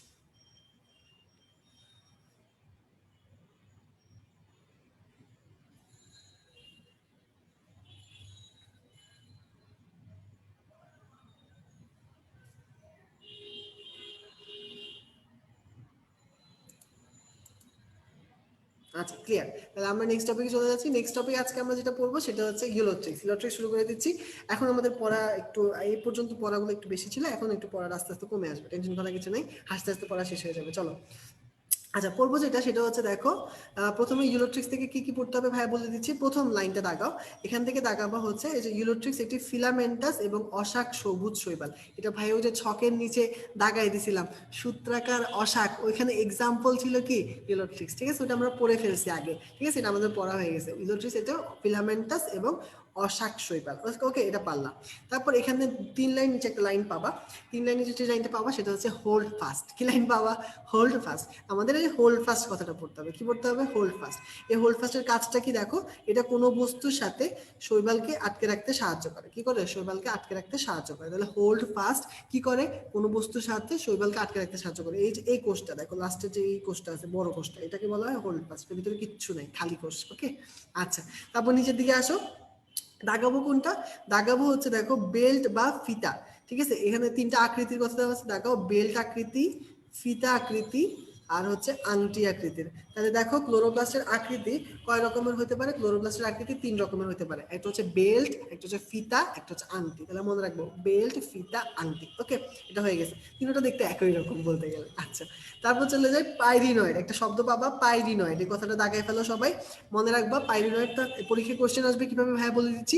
পাইরিনয়েড পাওয়া যায় কোন শৈবালে, উত্তর দিবা কি, ইউলোট্রিক্স। পাইরিনয়েড পাওয়া যায় কোন শৈবালে, উত্তর হবে ইউলোট্রিক্স। ওকে, আচ্ছা পাইরিনয়েড কি জাতীয় পদার্থ, এটাও পরীক্ষায় আসে। পাইরিনয়েড একটা প্রোটিন জাতীয় পদার্থ। ভাইয়া মনে রাখতাম কিভাবে, ভাইয়া মনে রাখতাম পতে পাইরিনয়েড, পতে প্রোটিন। কি মনে রাখতাম, পতে পাইরিনয়েড, পতে প্রোটিন, তাহলে মনে থাকবে। ওকে, তাহলে এটা পড়ে ফেলবা। নিচে চলে আসো, নিচ থেকে পরের প্যারা থেকে এটা পড়বা যে ইউলোট্রিক সিমপ্লেক্স এর আবিষ্কারককে, এটা হচ্ছে বিজ্ঞানী প্রফেসর নুরুল ইসলাম সাহেব, ঠিক আছে। উনি হচ্ছে এই ইউলোট্রিক সিমপ্লেক্সকে আবিষ্কার করছে। আর এটা বাংলাদেশের এন্ডেমিক, মানে এন্ডেমিক মানে হচ্ছে শুধুমাত্র বাংলাদেশে পাওয়া যায়, ঠিক আছে, অন্য কোথাও পাওয়া যায় না। এটাকে বলা হয় বাংলাদেশের এন্ডেমিক কি, ইউলোট্রিক সিমপ্লেক্স। ওকে, আচ্ছা একজন কোয়েশ্চেন করছো ভাইয়া অ্যানাইসোগ্যামি আর উগ্যামির পার্থক্য কি, একটু বুঝো। অ্যানাইসোগ্যামিতে কি হয়, স্ত্রী গ্যামিট হচ্ছে আর পুং গ্যামিট দেখতে মানে একটা হচ্ছে ছোট হয় একটা বড় হয়, কিন্তু দেখতে একই রকম স্ট্রাকচার, ঠিক আছে। আচ্ছা, আর যেটা উগ্যামি সেটা তো হচ্ছে স্ত্রী গ্যামিটটা বড় হয় এবং নিশ্চল হয়, মানে চলাফেরা করবে না, চুপচাপ বসে থাকবে। আইসোগ্যামিতে চলাফেরা করতে পারে, স্ত্রীগ্যামিটে চলাফেরা কি বলতেছি, অ্যানাইসোগ্যামিতে স্ত্রীগ্যামিট পুংগ্যামিট দুইটাই চলাচল করতে পারে, এটাই পার্থক্য, একটাতে চলাচল করতে পারে একটাতে চলাচল করতে পারে না। ওকে, তাহলে আশা করি কোয়েশ্চেনটা আমরা ক্লিয়ার করে দিচ্ছি, ঠিক আছে। আচ্ছা, তাহলে এখান থেকে পড়া শেষ, এবার চলে যায় জনন, কি যাবো ইলেকট্রিক্সের জনন। ইলেকট্রিক্সের জননের থেকে কি পড়বো দেখো, অঙ্গজ বংশবৃদ্ধি, এখানে দেখাও খণ্ডায়নের মাধ্যমে বংশবৃদ্ধি হয়ে থাকে, কিসের মাধ্যমে, খণ্ডায়নের মাধ্যমে, ঠিক আছে। তাহলে খণ্ডায়নের মাধ্যমে বংশবৃদ্ধি হয়ে থাকে, এটা দাগিয়ে ফেলো। আর এটা তো পড়েই ফেলছি, ঠিক আছে, ওই যে হাঁটুতে দুইবার খণ্ডন, খণ্ডনের নিচে কি ছিল, উনো ছিল, ইউ দিয়েছিল ইলেকট্রিক্স, হ্যাঁ পড়াই দিছি এটা, ঠিক আছে, এটা আমরা এমনি পারি। ওকে, আসো এর পরের পৃষ্ঠায় চলে যাবো, পরের পৃষ্ঠায় আমরা পড়বো হচ্ছে যৌন জনন, অযৌন জনন, ঠিক আছে। এখান থেকে পড়া খুবই ইজি, এখান থেকে আমরা কয়েকটা সংখ্যা পড়বো, শুধু কি পড়বো ভাইয়া বলেই দিলাম, কয়েকটা সংখ্যা পড়াবো, আর কিচ্ছু পড়াবো না, বলে দিছি একদম ক্লিয়ার কাট কথা, কি পড়াবো, সংখ্যা পড়াবো। সংখ্যাগুলো কি কি ভাই একটা একটা করে পড়াই, তোমরা একটা একটা করে দাগায় ফেলো। দেখো প্রথম যে সংখ্যাটা পড়াবো সেটা হচ্ছে জুসপোরের সংখ্যা। জুসপোরের সংখ্যা হচ্ছে 1 থেকে 32টা। দেখো একটা জুসপোরেনজিয়াম থেকে 1 থেকে 32টা জুসপোর তৈরি হয়, ঠিক আছে, কি তৈরি হয়, 1 থেকে 32টা জুসপোর তৈরি হয়। প্রথম সংখ্যাটা গেলাম কি, একটা জুসপোরেনজিয়াম থেকে কয়টা জুসপোর তৈরি হয়, 1 থেকে 32টা, এটা দাগে ফেললাম। তারপর নিচে চলে আসো, কয়েক লাইন নিচে তোমরা পাবা, চিত্রের পাশেই দেওয়া আছে, দেখো জুসপোর গুলো 4 ফ্লাজেলা বিশিষ্ট, এই লাইনটা খুঁজে বের করো, জুসপোর গুলো কয় ফ্লাজেলা বিশিষ্ট হয়, 4 ফ্লাজেলা বিশিষ্ট। এখন একটা জিনিস একটু ক্লিয়ার করো ভাইয়া, ক্লিয়ার কাট বলে দিচ্ছি, মাথা সবসময় ক্লিয়ার থাকবে, কোনো প্যাচ লাগাবো না আমরা। মনে রাখবা যদি পরীক্ষা আসছে জুসপোর কয় ফ্লাজেলা বিশিষ্ট, আনসার হবে 4 ফ্লাজেলা বিশিষ্ট। আরেকটা কোশ্চেন আসে গ্যামিট কয় ফ্লাজেলা বিশিষ্ট, উত্তর হবে 2 ফ্লাজেলা বিশিষ্ট। কত ফ্লাজেলা, 2 ফ্লাজেলা। ভাই একটু পরে পড়াবো গ্যামিটের কথাটা, গ্যামিট আসলে পড়াবো দিব 2, আর জুসপোর আসলে দিব 4, ক্লিয়ার কনসেপ্ট, ঠিক আছে। ওকে, নিচে চলে আসো, নিচ থেকে আর সংখ্যা কি কি পড়বো দেখো, জুসপোর যেগুলো তৈরি হয় ওদের 2 রকমের জুসপোর তৈরি হয়, একগুলো হচ্ছে ছোট ছোট, একটা হচ্ছে বড় বড়, ঠিক আছে, কি কি বলছি, ছোট ছোট বড় বড়। ছোট ছোট স্পোরগুলোকে বলা হয় মাইক্রো জুসপোর, কি বলা হয়, মাইক্রো জুসপোর। আর বড় বড় যে স্পোরগুলো সেগুলোকে বলা হয় মেগা জুসপোর, নাম থেকে বোঝা যাচ্ছে মাইক্রো মানে ছোট, মেগা মানে বড়। তাহলে মাইক্রো জুসপোরের সংখ্যা দাগায় ফেলো যে 8 থেকে 32টা, যে টোটাল 1 থেকে 32টা স্পোরের মধ্যে 8 থেকে 32টাই হচ্ছে মাইক্রো জুসপোর, আর বাকি 1 থেকে 4টা হচ্ছে মেগা জুসপোর। তাহলে এই দুটো দাগে ফেলো সংখ্যা, এই দুটো সংখ্যাও পড়তে হবে, একটা হচ্ছে মাইক্রো জুসপোর, একটা হচ্ছে মেগা জুসপোর। মাইক্রো জুসপোর কয়টা, 8 থেকে 32টা, মেগা জুসপোর কয়টা, 1 থেকে 4টা। জুসপোর গুলো ইলেকট্রিক্স থেকে বের হওয়ার পরে কি করে জানো, সাঁতার কাটে, তারা কি করে, সাঁতার কাটে। তো তারা বেশ কিছু দিন ধরে সাঁতার কাটে, তো সেটা পড়তে হবে আমাদের, দেখো নিচে পাবা, কই গেলাম, এই যে এখানে আছে দেখো, এই যে 2 থেকে 6 দিন সন্তরণের পর বা সাঁতার কাটার পর জুস কোনো জায়গায় আবদ্ধ হয়, তাহলে দাগায় ফেলো কতদিন সাঁতার কাটে, 2 থেকে 6 দিন, সন্তরণ করে কতদিন, 2 থেকে 6 দিন। তাহলে আমরা এখান থেকে 5টা সংখ্যা পড়ছি, কি কি বলো, জুসপোর তৈরি হয় 1 থেকে 32টা, ফ্লাজেলা থাকে তোমার একটা জুসপোরে কয়টা, 4টা, মাইক্রো জুসপোর কয়টা, মাইক্রো জুসপোর হচ্ছে 8 থেকে 32টা, মেগা জুসপোর 1 থেকে 4টা, আর সাঁতার কাটে কয়দিন, 2 থেকে 6 দিন, ঠিক আছে। আমাদের এগুলো সব পড়া শেষ। এখন যেটা করব সেটা হচ্ছে দেখো, এগুলো হচ্ছে তোমাদের সুবিধার জন্য ভাইয়া তোমাদের কম্পেনিয়ন বুকে সংখ্যাগুলোকে একসাথে করে দিয়ে দিচ্ছি, ঠিক আছে। তোমরা চাইলে কম্পেনিয়ন বুক থেকে এই সংখ্যাগুলো সব একসাথে পড়তে পারো, ঠিক আছে, তোমাদের যাতে সুবিধা হয়, তোমাদের যাতে বই থেকে খুঁজতে কষ্ট না হয়, এই জন্য তোমাদের কম্পেনিয়ন বুকে এটা দেওয়া আছে, তোমরা চাইলে ওখান থেকেও পড়তে পারো। ওকে, আচ্ছা ভাই বলে দিলাম। আচ্ছা এরপর চলে যাও যৌন জনন, কোনটা পড়বো, পরের টপিক, পরে নিচেই আছে দেখবা যৌন জনন। যৌন জনন থেকে কি পড়তে হবে, যৌন জনন থেকেও সংখ্যা করবো, আর কিছুই পড়বো না। প্রথম সংখ্যা যেটা দাগাবা সেটা হচ্ছে এই দেখো, 8 থেকে 64টি প্রোটোপ্লাস্ট সৃষ্টি হয়। কয়টা প্রোটোপ্লাস্ট সৃষ্টি হয়, 8 থেকে 64টা প্রোটোপ্লাস্ট সৃষ্টি হয়। তাহলে এই সংখ্যাটা দাগাও, তাহলে কয়টা প্রোটোপ্লাস্ট তৈরি হবে, 8 থেকে 64টা, ঠিক আছে, যৌন জননের সময়। আর এই যে দেখেন নিচে সুন্দর করে লেখা আছে বাইফ্লাজেলেট গ্যামেট, বাইফ্লাজেলেট মানে হচ্ছে 2 ফ্লাজেলা, বাইফ্লাজেলেট মানে কি, 2 ফ্লাজেলা, 2টা ফ্লাজেলা থাকলে ওটাকে কি বলা হয়, বাইফ্লাজেলেট। ওকে, তাহলে বুঝছি যে যদি আসে গ্যামেট কয়টা ফ্লাজেলা থাকে, 2টা, যদি কোশ্চেন আসে যে জুসপোর কয়টা ফ্লাজেলা থাকে, 4টা। ওকে, তাহলে আমাদের এখান থেকে এই 2টা কোশ্চেন পড়লেই হবে। ওকে, শেষ, এখান থেকে পড়া শেষ, আমরা পরের ইয়েতে চলে যাই, চলো পরের পৃষ্ঠায় চলে যাই।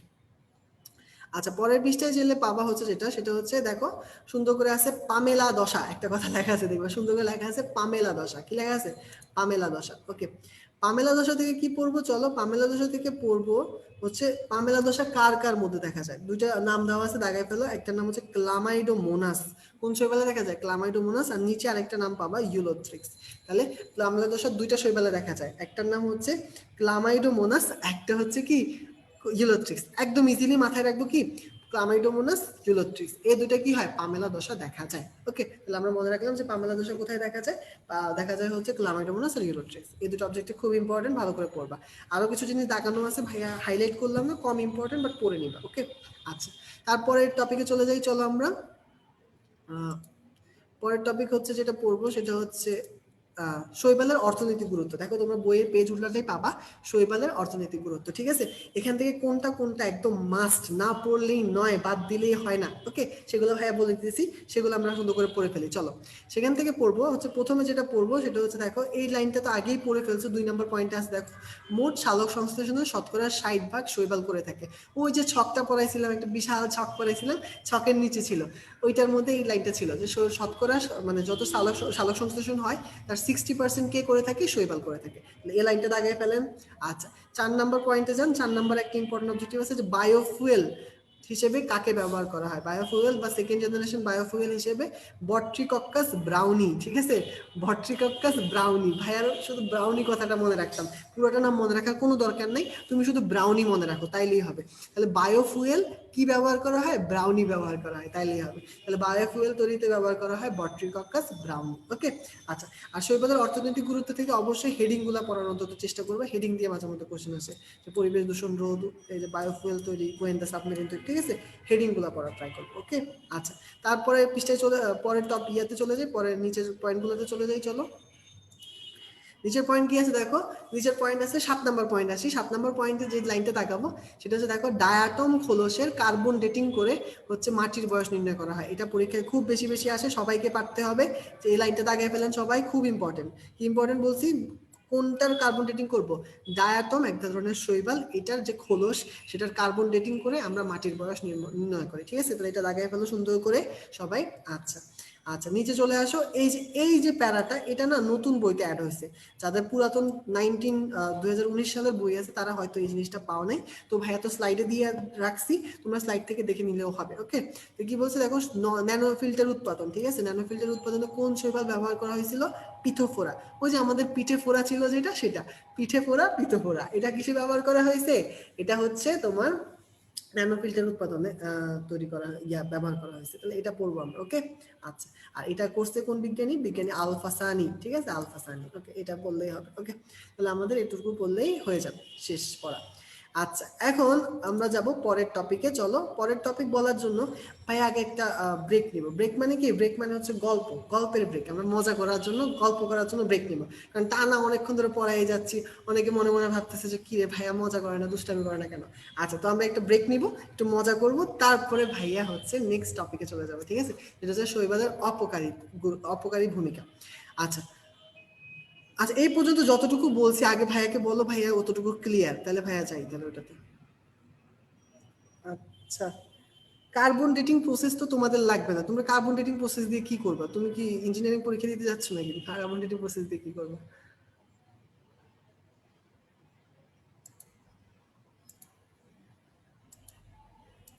ওকে, আচ্ছা, তাহলে যেহেতু ক্লিয়ার বলতেছো ভাইয়া গল্প শুরু করি। হ্যাঁ, আচ্ছা, তো কি হয়েছে শুনো, গল্পের কাহিনীটা কিরকম। যে ভাইয়া যখন একদম ছোট ছিলাম, একদম যখন ছোট বলতে গেলে যখন ক্লাস 3-4-এ পড়ি, ঠিক আছে, তো তখন হচ্ছে কি হয়েছে, ভাইয়া একদিন স্কুলে যাচ্ছিলাম। তো স্কুলে যাওয়ার সময় হঠাৎ করে একটা ছবির পোস্টার দেখে ভাইয়া চোখ আটকে যায়। আল্লাহ, এটা কি ছবি? ঠিক আছে, তো ওই ছবির পোস্টার দেখে আমার চোখ আটকে যায়। ছবির নায়িকা ছিল হচ্ছে শাবনূর। নায়িকা কে ছিল? শাবনূর। তো এই ছবির নায়িকা যদি শাবনূর হয়, তোমরা সবাই আমাকে কমেন্ট করে জানাবা, ঠিক আছে, যে এটার নায়ক কে হইতে পারে। হ্যাঁ, আমরা মজা করি, চলো এটার নায়ক কে হইতে পারে। তো দেখি, আমাদের 4টা অপশন আছে, আমাদের 4জন বিজ্ঞ অপশন আছে। দেখি কি কি অপশন। আর রিয়াজ, ফেরদৌস, অনন্ত জলিল নাকি হিরো আলম। ঠিক আছে, আমাদের 4টা অপশন আছে। তো সবাই কমেন্টে ভাইকে জানাও যে যদি ছবিটার নায়ক শাবনূর হয় তাহলে নায়িকা কে হবে। দেখি সবাই কি বলে। আচ্ছা, একজন বলছে রিয়াজ, একজন বলছে বাপ্পারাজ, বাপ্পারাজ তো অপশনেই নেই, বাপ্পারাজ কান্না করতেছে, ও নাই এখানে, ঠিক আছে। আচ্ছা, হিরো আলম বস না, হিরো আলম তো জন্মেও নাই তখন বোধহয়। আচ্ছা, এ এ আচ্ছা, তো আমাদের অপশনগুলোর মধ্যে দেখা যাচ্ছে যে হিরো আলমও ভালো পরিমাণ ভোট পাইতেছে, কিন্তু ভোট পাইলে তো আর হবে না, জিততে তো হবে। আচ্ছা, তো সবচাইতে বেশি ভোট পাইছে হচ্ছে রিয়াজ। তো রিয়াজকে আমরা জয়যুক্ত ঘোষণা করলাম। এবং যারা যারা রিয়াজ আনসার করছিলাম, তোমরা খুশি হবা জেনে যে উত্তরটা রিয়াজই ছিল, ঠিক আছে। শাবনূরের নায়ক বেশিরভাগ ছবিতে রিয়াজই হয়। ওকে, আচ্ছা, তো ভাইয়ার যে গল্পটা বললাম সেখানে কি বললাম যে নায়কটা হচ্ছে রিয়াজ, ওকে, আর নায়িকা হচ্ছে শাবনূর। ওকে, তো এই যে শাবনূর আর রিয়াজের যে ছবি, এই ছবিটার নাম ছিল কি জানো? ছবিটার নাম ছিল মন বসে না পড়ার টেবিলে। ছবির নাম কি ছিল?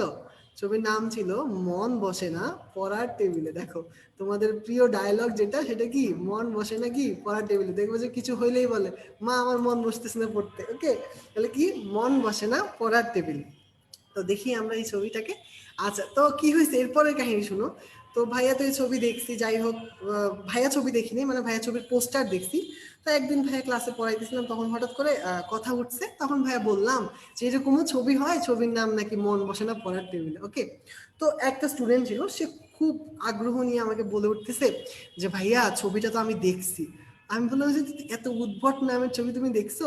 বলে যে হ্যাঁ ভাইয়া আমি দেখছি। পরে তাকে আমি জিজ্ঞেস করলাম যে আচ্ছা তাহলে বলো, তুমি যখন এতই আগ্রহ দেখাচ্ছ কাহিনী বলার জন্য, কাহিনীটা বলো।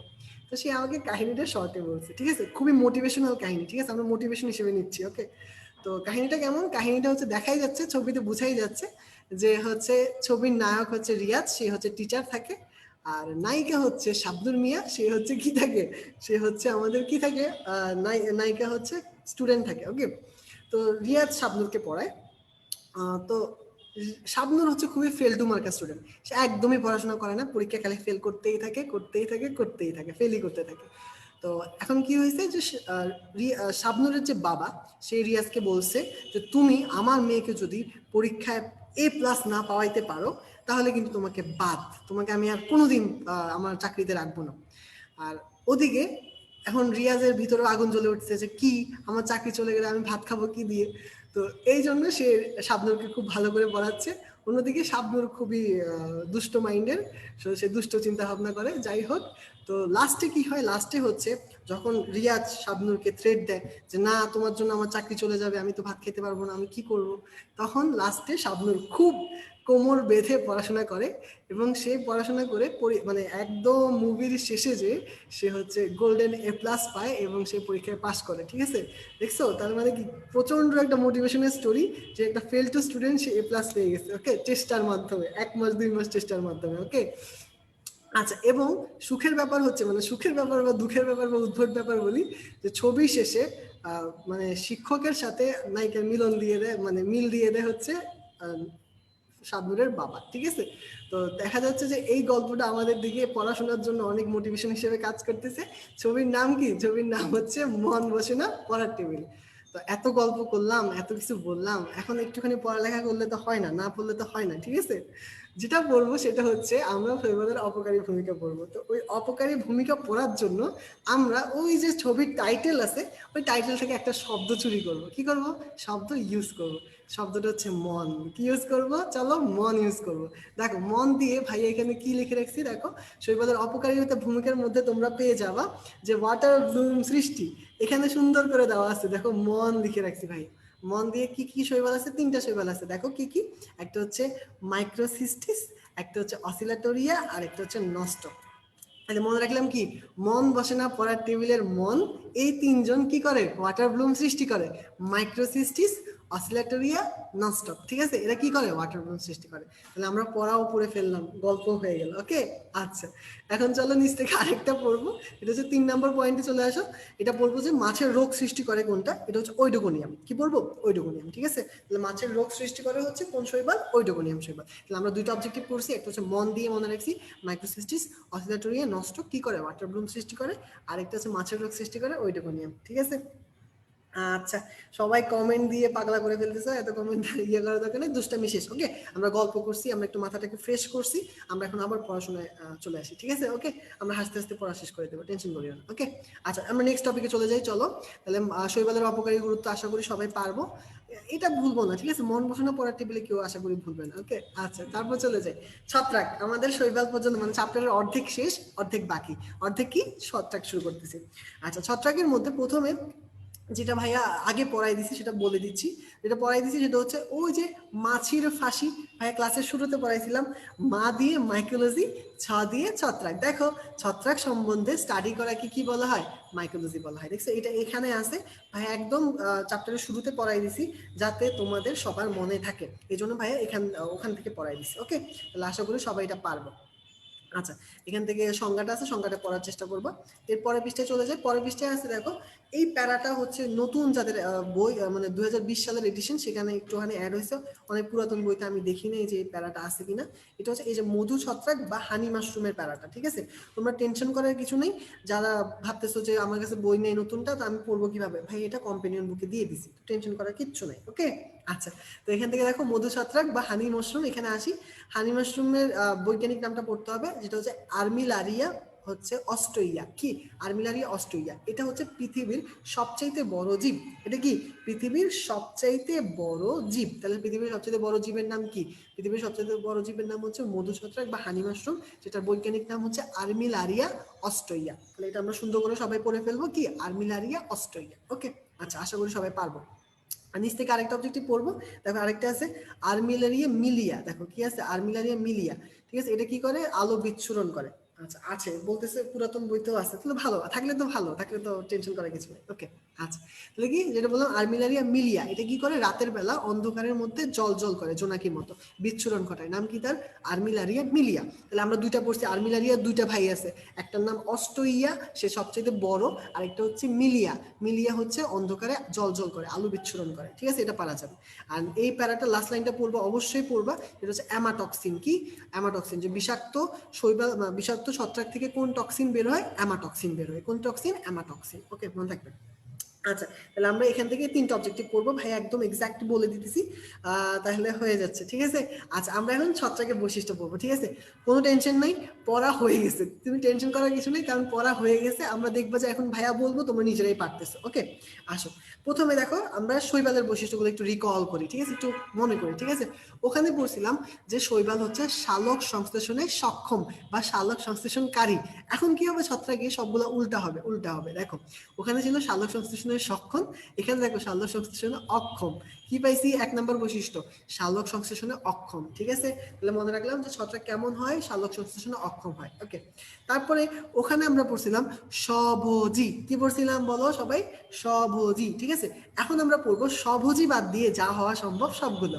স্বভোজী বাদ দিয়ে হওয়া সম্ভব হচ্ছে মৃতজীবী, পরজীবী আর মিথজীবী। এগুলো কি জিনিস বুঝো আগে। মৃতজীবী মানে হচ্ছে মানে মৃত গাছপালা বা মৃত জীবের উপর যেটা জন্মায় সেটাকে বলা হয় মৃতজীবী। ওকে, পরজীবী, পরজীবী মানে হচ্ছে পরের উপর আশ্রয় করে যে উদ্ভিদ জন্মায় তাকে বলা হয় পরজীবী। এখন পরজীবী আর মিথজীবী খুবই কাছাকাছি, কিন্তু পরজীবীর ব্যাপারটা কি? সে অন্য একজন থেকে উপকার নিবে, কিন্তু তাকে বিনিময়ে কোনো কিছু করবে না, সেটাকে আমরা বলি পরজীবী, ঠিক আছে? আর মিথজীবীটা কি? যে তুমি কিছু দাও, আমি কিছু দেই, ঠিক আছে? তাহলে এটাকে বলা হয় মিথজীবী, ঠিক আছে? দুইজনে একে অপরকে উপকার করে যে সম্পর্কটা হয় সেটাকে বলা হয় মিথজীবী। তাহলে পেয়ে গেলাম। তাহলে ওখানে ছিল স্বভোজী, স্বভোজী বাদ দিয়ে যা যা হওয়া সম্ভব সবকিছু অপোজিট হচ্ছে ছত্রাক। মৃতজীবী, পরজীবী, মিথজীবী, পারা যাবে। আচ্ছা, এবার আসো 4 নম্বর পয়েন্টে দেখি, ছত্রাকের কোষপ্রাচীর কি ছিল? কাইট। ওখানে ছিল শৈবালের কোষপ্রাচীর কি নির্মিত ছিল? সেলুলোজ। সেলুলোজ হচ্ছে পাতলা কোষপ্রাচীর, ঠিক আছে? আর ছত্রাকের কোষপ্রাচীর হচ্ছে মোটা থাকে, ওইটা হচ্ছে কাইটিন নির্মিত। কি নির্মিত? কাইটিন, ঠিক আছে? শৈবালেরটা হচ্ছে সেলুলোজ, আর ছত্রাকেরটা হচ্ছে কাইটিন। তারপর সঞ্চিত খাদ্য চলে যাও। সঞ্চিত খাদ্য দেখো ওখানে ছিল কি? ওখানে ছিল শর্করা, আর এখানে দেখো গ্লাইকোজেন, তৈলবিন্দু, ভলিউটিন, ঠিক আছে? কি কি পাইছি? গ্লাইকোজেন, তৈলবিন্দু, ভলিউটিন।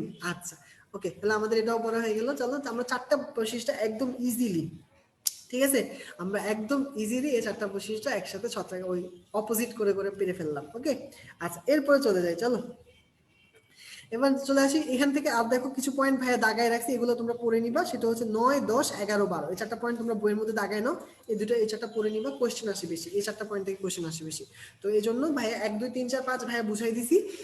9, 10, 11, 12 তোমরা বইয়ের মধ্যে দাগায় ফেলো, এগুলো তোমরা পড়ে নিবা। ওকে, আচ্ছা তাহলে ভাইয়া এখান থেকে ছত্রাকের বৈশিষ্ট্য পড়ানো শেষ। আমরা পরের টপিকে চলে যাবো।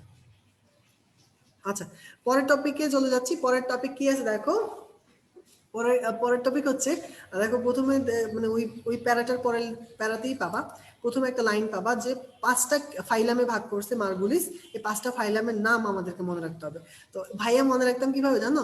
ভাইয়া একটা টেকনিক করে মনে রাখতাম। দেখো এই দেখো 2 নাম্বারটার নাম কি, দেখো আছে কি অ্যাসকোমাইকোটা, 3 নাম্বারটা কি বেসিডিওমাইকোটা, আর 4 নাম্বারটা হচ্ছে ডিউটেরোমাইকোটা। ঠিক আছে, সবগুলোর নাম শেষে মাইকোটা মাইকোটা মাইকোটা আছে।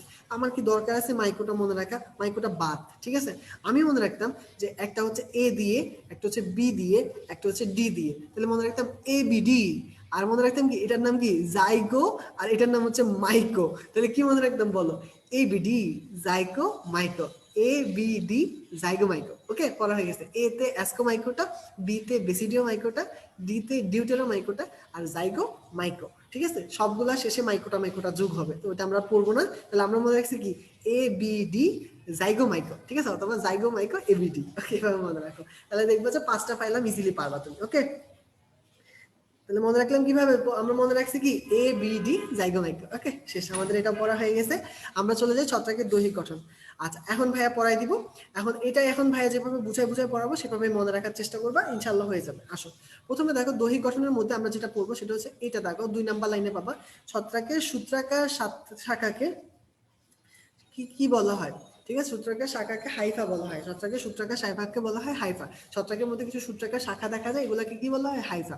এখন এই হাইফাগুলো অনেকগুলো মিলে একটা ছত্রাকের পুরো দৈহিক অংশটাকে তৈরি করে, সেটাকে আমরা বলি মাইসেলিয়াম। তাহলে সূত্রাকার হাইফি অনেকগুলো একসাথে যুক্ত হয়ে যে দেহ গঠন করে সেটাকে কি বলা হয়? মাইসেলিয়াম। তাহলে কি পাইলাম? ছত্রাকের সূত্রাকার শাখাকে বলা হয় হাইফা, আর হাইফা দ্বারা গঠিত ছত্রাক দেহকে বলা হয় মাইসেলিয়াম। পারলাম। তারপর চলে যায় পরের লাইনটা দেখি। বহু নিউক্লিয়াস বিশিষ্ট শৈবালে পড়াইছিলাম, মনে আছে? সিনোসাইটিক শৈবাল। 2টা এক্সাম্পল ছিল, ভাউচেরিয়া আর বট্রিডিয়াম। ঠিক আছে, আর এখন আবার আসছে দেখো সিনোসাইটিক মাইসেলিয়াম। যদি বহু নিউক্লিয়াস থাকে মাইসেলিয়ামের মধ্যে সেটাকে আমরা বলি সিনোসাইটিক মাইসেলিয়াম। সিনোসাইটিক মাইসেলিয়ামের এক্সাম্পলটা আমরা দেখো, ভাইয়ার তো আর এত কঠিন নাম মনে থাকে না, ভাইয়া খুবই বোকা। তো ভাইয়া মনে রাখতাম কিভাবে? ভাইয়া মনে রাখতাম সাপের পা নাই। কি মনে রাখতাম? সাপের পা নাই বা সাপের লেগ নাই। দেখো এটাই তো লিখছে, ঠিক তো? দেখো লিখছে স্যাপ্রো লেগ নিয়া।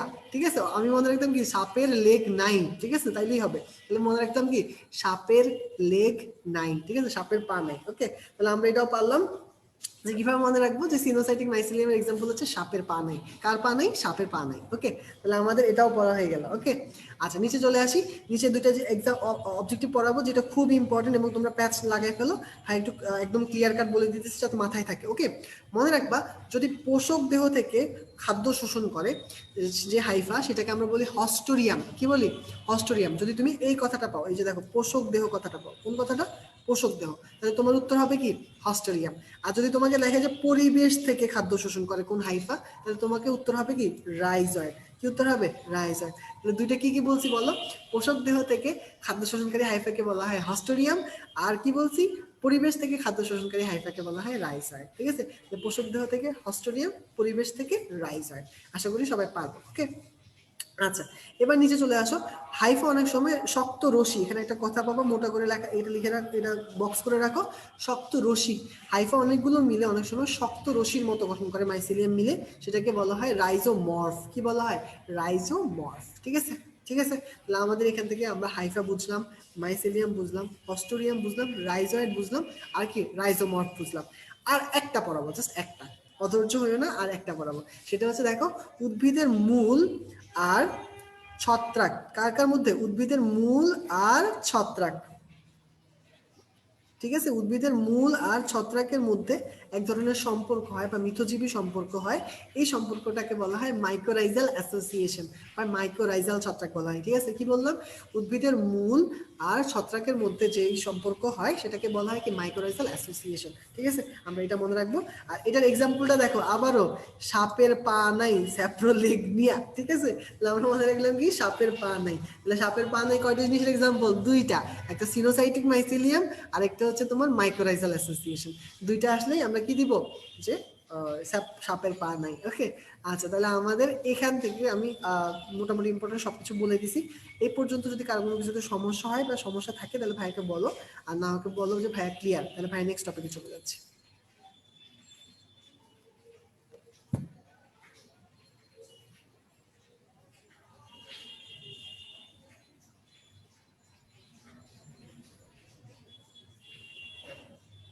নেক্সট টপিকে চলে যাবো, ক্লিয়ার, ওকে, বলছে ক্লিয়ার, তাহলে আমি নেক্সট টপিকে চলে যাচ্ছি। আচ্ছা, নেক্সট টপিক হচ্ছে আমাদের আজকের পরের প্যারাতে চলে যাও। পরের প্যারাতে হচ্ছে, আচ্ছা এখানে একটা জিনিস আমি স্কিপ করছি, সেটা হচ্ছে তোমাদের ছত্রাকের কোষীয় গঠন আছে। আই থিঙ্ক এটা হচ্ছে দৈহিক গঠন, তো এটার পর আছে ছত্রাকের কোষীয় গঠন। ঠিক আছে, ওখান থেকে তেমন একটা ইম্পর্টেন্ট কোয়েশ্চেন নাই, দুইটা কোয়েশ্চেন আসছে। তো ওই দুইটা কোয়েশ্চেন হচ্ছে ভাইয়া তোমাদের পিডিএফ এর মধ্যে দিয়ে দেওয়ার চেষ্টা করছি। ঠিক আছে, কারণ ক্লাসটা তো আসলে যদি সবকিছু বলে দিতে চাই তাহলে অনেক বড় হয়ে যাবে, তাই ভাইয়া চেষ্টা করছি যে কিছু যেগুলো জিনিস যেগুলো একটু কম ইম্পর্টেন্ট সেগুলো পিডিএফ এ দিয়ে দেওয়ার জন্য। ওখান থেকে ওটা দাগায় নিয়ে ওটা পড়ে ফেলবা। ওকে, মিস করবে না কিন্তু, ভাইয়া পড়াই নাই দেখে যে পড়বো না তা না, ওটা পড়বো, ওটা ওখানে দাগানো আছে ওখান থেকে পড়বো। ওকে, আচ্ছা ভাইয়া চলে যাবো পরের ইয়াতে, দেখবা যে একটা কথা পাবো, মানে কোষীয় গঠন শেষ হয়েছে যেখানে, সেখানে পাবো ছত্রাকের ডাইমরফিজম। এটা কথা পাবো, ছত্রাকের ডাইমরফিজম। তাহলে আমরা ছত্রাকের ডাইমরফিজম কথাটাতে চলে যাই। এখান থেকে দাগাও, এখান থেকে সংজ্ঞার মধ্যে দাগাবা আকৃতি পরিবর্তনের যোগ্যতা। আকৃতি পরিবর্তনের যোগ্যতা কথাটা থাকে। ঠিক আছে, তাহলে কোনো একটা ছত্রাকের আকৃতি পরিবর্তনের যোগ্যতাকে কি বলা হয়, যোগ্যতাকে বলা হয় ডাইমরফিজম। কি বলা হয়, ডাইমরফিজম। ঠিক আছে, আচ্ছা এটার এক্সাম্পলটা কি, এটার এক্সাম্পল হচ্ছে হিস্টোপ্লাজমা ক্যাপসুলেটাম। ঠিক আছে, এটা একটা রোগ সৃষ্টি করে মানুষের ফুসফুসে, সেটাকে বলা হয় হিস্টোপ্লাজমোসিস। ঠিক আছে, তো তুমি পুরো ক্যাপসুলেটাম এত বড় করে মনে রাখিও না, তুমি শুধু মনে রাখো হিস্টোপ্লাজমা। তুমি কি মনে রাখো, হিস্টোপ্লাজমা। এটা কি রোগ করে, হিস্টোপ্লাজমোসিস। ওকে, তাহলে তোমার হয়ে যাবে। তাহলে আকৃতি পরিবর্তনের যোগ্যতাকে কি বলে, ডাইমরফিজম। আর এটার এক্সাম্পল কি, হিস্টোপ্লাজমা। আর এটা কোন রোগ করে, হিস্টোপ্লাজমোসিস। তাহলে এটা পারলে হয়ে গেল। আচ্ছা, তারপর চলে যাওয়া হচ্ছে ছত্রাকের খাদ্য গ্রহণে যাই। ছত্রাকের খাদ্য গ্রহণের মধ্যে প্রথম লাইনটা দাগাও, যে ছত্রাক শোষণ প্রক্রিয়াতে খাদ্য গ্রহণ করে। এটা দাগায় ফেলো, সবাই সুন্দর করে পড়ে ফেলবা। কোন প্রক্রিয়াতে খাদ্য গ্রহণ করে, শোষণ প্রক্রিয়াতে খাদ্য গ্রহণ করে। আচ্ছা, ছত্রাকের বৃদ্ধিতে যাও। বৃদ্ধির মধ্যে একটা লাইন শুধু পড়াবো ভাইয়া, বেশি দরকার নেই, ইম্পর্টেন্ট। এটা পড়বা যে হাইফির মাথাকে কি বলা হয়, হাইফির মাথাকে ডোম বলা হয়। কি বলা হয়, ডোম। ঠিক আছে, ডোম। ওকে, তাহলে মনে রাখলাম যে হাইফির মাথাকে ডোম বলা হয়। ওকে, আমরা এটাও পারবো। আমরা এর পরের বিষয়ে চলে যাবো, চলো। আচ্ছা, পরের পৃষ্ঠায় দেখো আছে হচ্ছে ছত্রাকের জনন। ছত্রাকের জনন আছে। আচ্ছা, ছত্রাকের জননটাও আমরা আগের বারের মতো, ঠিক আছে, কিন্তু এবার আমরা ভালো মানুষ হয়ে গেছি। গতবার আমরা একটু বদ ছিলাম, তো আমাদেরকে যে রাগাইছিল তার আমরা হাঁটু ভেঙে দিছিলাম। তো এবার না, আমরা হাঁটু ভাঙবো না। এবার আমরা কি করব, আমরা শুধু ভাঙবো, বাট কি ভাঙবো আমরা জানি না। ওকে, তো আমরা টেকনিক মনে রাখবো। টেকনিকটা মনে রাখবো কি, মনে রাখবো হচ্ছে তোমার 2 বার খণ্ডন। কি মনে রাখবো, 2 বার খণ্ডন। দেখো দেওয়া আছে 2 বার খণ্ডন। ঠিক আছে, তোমাদের কম্পেনিয়ন বুক এটা দেওয়া আছে, যদি তোমরা কম্পেনিয়ন বুক দেখো তাহলে তোমরা পারতে পারবে, ওখানে পাবা। ঠিক আছে, কি কি বলছে, 2 বার খণ্ডন। ছত্রাকের অঙ্গজনন মনে রাখবে কি দিয়ে, 2 বার খণ্ডন। আগের টেকনিক সবকিছু সেম। দেখো দ দিয়েছিল কি দ্বিবিভাজন, আগবারও দ্বিবিভাজনই আছে। বার দিয়ে বাডিং বা কুড়ি সৃষ্টি সেম আছে। খণ্ডন দিয়ে খণ্ডায়ন, এটা সেম আছে। ঠিক আছে, আচ্ছা এখন শুনো, একটুখানি ভুল হয়েছে তোমাদের কম্পেনিয়ন বুক প্রিন্টিং এর সময়। মানে এইটা মানে হবে কি, এই যে দ্বিবিভাজনের নিচে যেটা আছে রিপ, সেটা হবে খণ্ডনের নিচে। কোনটা নিচে হবে, খণ্ডনের নিচে। তাহলে তোমরা কেটে ঠিক করে নাও, কেটে ঠিক করে নাও। কি ঠিক করে নিব বলতেছি, যে দ্বিবিভাজনের নিচে যেটা আছে সেটা যাবে কোথায়, খণ্ডায়নের নিচে যাবে। ঠিক আছে, এটা ভুল আছে, ঠিক করে নাও। ওকে, তাহলে টেকনিকটা কেমন হবে দেখো, ভাইয়া বলে দিতেছি, তাহলে আমার সাথে বলো, তোমাদের পড়া হয়ে যাবে। ছত্রাকের অঙ্গজনন মনে রাখবো কিভাবে, 2 বার খণ্ডন। 2 দিয়ে দ্বিবিভাজন, বার দিয়ে বাডিং বা কুড়ি সৃষ্টি, খণ্ডন দিয়ে খণ্ডায়ন। ঠিক আছে, আমরা মনে রাখবো east east rest in piece. কি বলবো, east east rest in piece. ঠিক আছে, ওটা দিয়ে মনে রাখবো। রিপ, রিপ দিয়ে বোঝাই কি, রেস্ট ইন পিস। ওকে, তাহলে প্রথম দুইটার এক্সাম্পল হচ্ছে ইস্ট, আর লাস্টেরটার এক্সাম্পল মানে খণ্ডায়নের এক্সাম্পল হচ্ছে রেস্ট ইন পিস। আড়াই দিয়ে হচ্ছে রাইসোপাস, পি দিয়ে হচ্ছে পেনিসিলিয়াম, ঠিক আছে? তাহলে কি মনে রাখবো? East east rest in peace. Okay, আচ্ছা, তাহলে আমরা ইনশাআল্লাহ আমরা এটা পেরে যাচ্ছি যে কি পারতেছি যে ছত্রাকের অঙ্গজননের যে এক্সাম্পল গুলো সেগুলো পারবো, ঠিক আছে? আচ্ছা, তারপরে টপিকে চলে যাই, চলো। আচ্ছা, এরপর টপিক হচ্ছে আমরা যেটা পড়বো সেটা হচ্ছে ছত্রাকের অযৌন জনন, ঠিক আছে? আচ্ছা, আমরা কবিতা দিয়ে পড়ে ফেলছি, east east rest in piece. আচ্ছা, এবার যে অযৌন জনন, এখানে না মজার ব্যাপার হচ্ছে আমাদের সবকিছু পড়া হয়ে গেছে। এখন তুমি পড়তে গিয়ে তুমি বুঝতে পারবে যে বেশিরভাগ জিনিস পড়া শেষ, এখন দেখবো যে সবকিছু রিপিট হচ্ছে, একটু একটু অ্যাড হচ্ছে। আসো দেখো, প্রথম যে জিনিসটা পড়বো সেটা হচ্ছে, দেখো এখান থেকে যে ছত্রাকের অযৌন জনন, আসো। আচ্ছা, অযৌন জননে আসো, এখান থেকে কি পড়বো? এখান থেকে হচ্ছে দেখো প্রথম লাইনটা, এটা তো ওখানেও ছিল যে অযৌন জনন হয় স্পোর উৎপাদনের মাধ্যমে, ঠিক আছে? এটা তো সব জায়গায় বললাম, সেম পড়ছি আমরা। তারপর নিচে চলে আসো, ফ্লাজেলা যুক্ত স্পোরকে বলা হয় জু স্পোর। ভাইয়া তো এটা পড়াই দিয়েছিলাম, ফ্লাজেলা ইজ ইকুয়াল টু পা। আচ্ছা, তারপর কি আছে? ফ্লাজেলা বিহীন স্পোরকে বলা হয় অ্যাপ্লানোস্পোর, এটাও ভাইয়া পড়াই দিয়েছিলাম, ঠিক আছে? তাহলে এই দুটো আমাদের পড়া শেষ। যাহাই শৈবালে তাহাই ছত্রাকে, কোনো কিছু পরিবর্তন নাই, এগুলো আমরা পারি। আচ্ছা, এখন যেটা পরিবর্তন আছে সেটা ভাইয়া পড়াই দিই, চলো। সেটা হচ্ছে স্পোর। তাহলে স্পোর যদি পুরো আবরণ দিয়ে তৈরি হয় তাহলে তাকে বলা হয় ক্লামাইডোস্পোর। এখন দেখো একটুখানি তোমরা যদি রিকল করো তোমাদের মনে পড়বে, ঠিক আছে, যে আমরা শৈবালের ক্ষেত্রেও কিন্তু পুরো আবরণ বিশিষ্ট একটা স্পোর পড়ছিলাম। সেটার নাম কি ছিল? সেটার নাম ছিল হিপনোস্পোর। নাম কি ছিল? নাম ছিল হিপনোস্পোর। তো এই যে তোমরা যদি প্যাচ না লাগাও, এই জন্য ভাইয়া তোমাদের কম্পিনিয়ন বুকে সুন্দর করে এই জিনিসটা দিয়ে দিছি। তোমরা অনেক সময় প্যাচ লাগাই ফেলো যে শৈবালের ক্ষেত্রে যদি পুরো আবরণ বিশিষ্ট স্পোর হয় তাকে বলা হয় হিপনোস্পোর, আর ছত্রাকের ক্ষেত্রে যদি পুরো আবরণ বিশিষ্ট স্পোর হয় তাকে বলা হয় ক্লামাইডোস্পোর। নাম কিন্তু চেঞ্জ হয়ে গেছে, ঠিক আছে? তাহলে কি মনে রাখলাম? শৈবালের ক্ষেত্রে হলে কি হিপনো, আর ছত্রাকের ক্ষেত্রে হলে কি ক্লামাইডো। এখন দেখো, যদি কোয়েশ্চেনে এমন থাকে যে শৈবালও লেখা নেই ছত্রাকও লেখা নেই, আমি কেমনে বুঝবো? তখন আমি এই কথাটার ক্ষেত্রে খেয়াল করব, প্রতিকূল অবস্থায়। কি কথাটা খেয়াল করব? প্রতিকূল অবস্থায়। যদি প্রতিকূল অবস্থায় কথাটা থাকে তাহলে আমি দিব হিপনোস্পোর, যদি এগুলোর কিছুই না থাকে তাহলে আমি দিব ক্লামাইডোস্পোর, ঠিক আছে? তাহলে তোমাদের যাতে কনফিউশন না লাগে, ভাই এই প্যাচ লাগানো নিষেধ বলে লিখে দিছি। ওকে, আশা করি তোমরা পারবা, ঠিক আছে? আচ্ছা, তাহলে আমাদের অযৌন জনন থেকে যা যা পড়া লাগবে ভাইয়া বলে দিছি। এরপর চলে যাও হচ্ছে যৌন জনন পড়াবো। কি পড়াবো? যৌন জনন। এখন পড়া এখান থেকে বেশি কিছু নেই, অল্প কিছু জিনিস পড়াবো।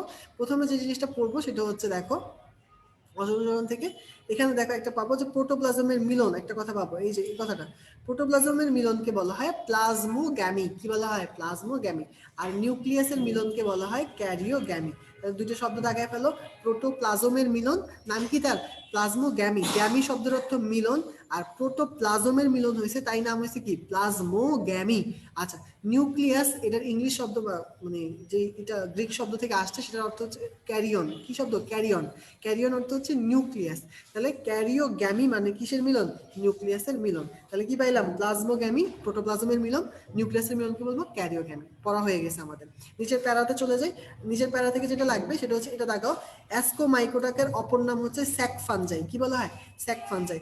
আর বেসিডিও মাইকোটার অপর নাম হচ্ছে ক্লাব ফানজাই। তাহলে এই দুটো দেখাই, অ্যাসকোমাইকোটার অপর নাম স্যাক ফানজাই আর বেসিডিও মাইকোটার অপর নাম ক্লাব ফানজাই।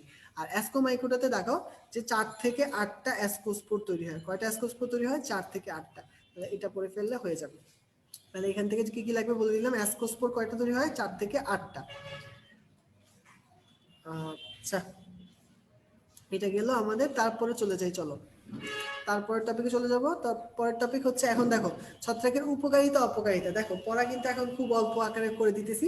তোমাদের যে কম্পেনিয়ন বুক আছে, এই যে এখন তোমরা পৃষ্ঠা উল্টাইলে যে উপকারিতা অপকারিতা দেখবা, এগুলো হাজার হাজার নাম, ঠিক আছে? এগুলো খুঁজে বের করে পড়া খুবই কঠিন ব্যাপার। তোমাদের মাথা নষ্ট হয়ে যায় যে ভাইয়া কোনটা পড়বো, কি না পড়বো, বুঝে উঠতে পারি না। তো এই জন্য ভাইয়া কি করছি, তোমাদের এই যে কম্পেনিয়ন বুকে ছত্রাকের উপকারিতা পয়েন্ট আকারে হচ্ছে 14টা পয়েন্টের মধ্যে আমি সবগুলো এখানে যা যা আছে সবকিছু দিয়ে দিছি। তো তোমরা পুরো টপিকটাই পড়বা হচ্ছে কম্পেনিয়ন বুক থেকে। তোমরা বই থেকে কিচ্ছু করা লাগবে না, তোমরা পুরোটাই পড়বো কোন জায়গা থেকে? কম্পেনিয়ন বুক থেকে।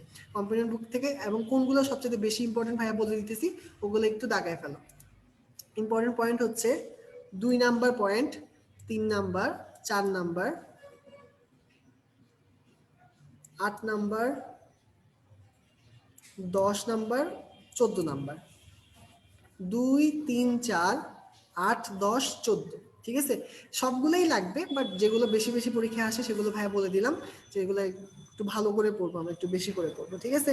তাহলে যে তোমাদের সুবিধা করার জন্য কোথা থেকে দিছি এটা, ছত্রাকের উপকারিতা ছক আকারে দেওয়া আছে, ওখান থেকে পড়বো। আচ্ছা, তাহলে এখান থেকে আমাদের এই পড়াটা শেষ হয়ে গেল।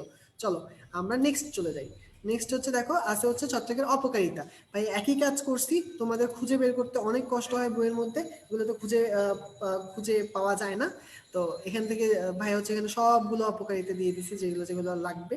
আর মোটামুটি আসলে কোয়েশ্চেন তো করবে কে, কোয়েশ্চেন করবে একজন ডাক্তার। তো ডাক্তারদের আবার রোগ পছন্দ, তো ছত্রাক দ্বারা কি কি রোগ হয় দেখা যায় যে বেশিরভাগই হচ্ছে ইম্পর্টেন্ট। তাই ভাইয়া কোনটা রেখে কোনটাকে বাদ দিব সেটা বুঝি নেই, তবে অন্তত দুইটা কম ইম্পর্টেন্টটা বোঝা যাচ্ছে। এটা হচ্ছে একটা খাদ্যদ্রব্যের পচন, এটাকে তোমরা বাদ দিতে পারো চাইলে 4 নাম্বারটা আর 8 নাম্বারটা। আর বাকি সবগুলাই পড়তে হবে, ঠিক আছে? সবগুলাই পরীক্ষায় আসে, সবগুলাই ইম্পর্টেন্ট, ঠিক আছে? তাহলে এই রোগগুলোর নামগুলো আমরা পড়তে হবে, কোন ছত্রাক দায়ী, ঠিক আছে? আচ্ছা, গেল। তাহলে আমাদের এখান থেকে এটাও পড়া হয়ে গেল আশা করি, ঠিক আছে? তাহলে আমাদের ছত্রাকের উপকারিতা শেষ, ছত্রাকের অপকারিতা শেষ। আমরা চলে যাব নেক্সট টপিকে। আচ্ছা, এই পর্যন্ত যতটুকু বলছি সবার কি সবকিছু ক্লিয়ার? যদি ক্লিয়ার হয় ভাইকে কমেন্টে বলো যে ক্লিয়ার, তাহলে ভাইয়া নেক্সটে যাই, নাহলে সমস্যা থাকলে ওটা একটু সলভ করি।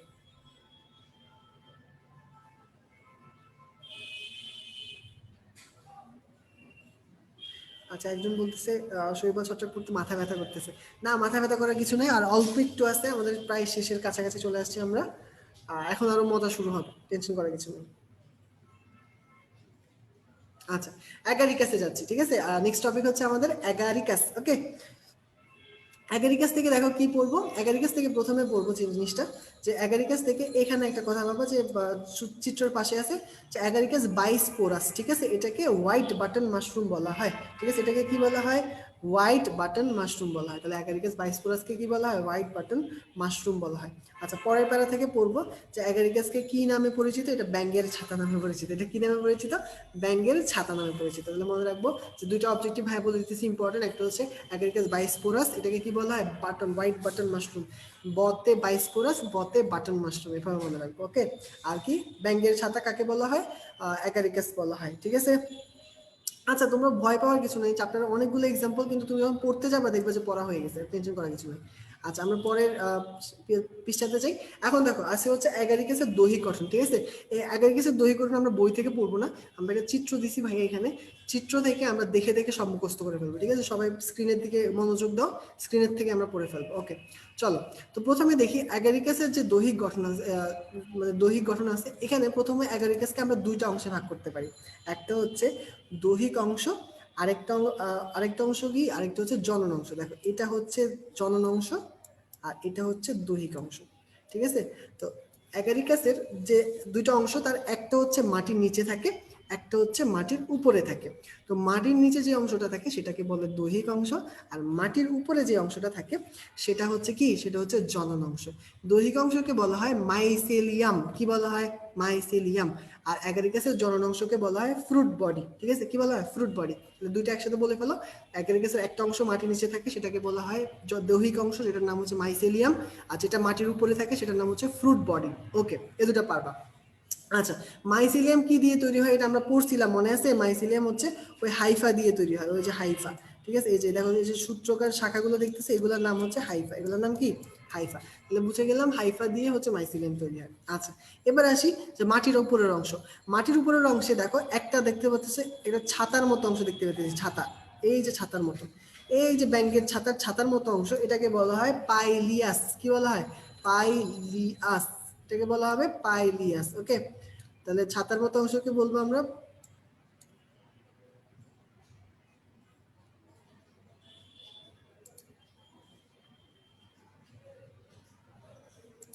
আচ্ছা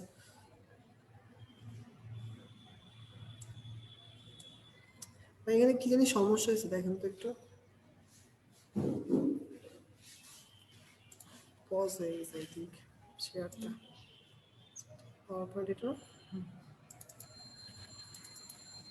আসছে না, আচ্ছা ঠিক আছে।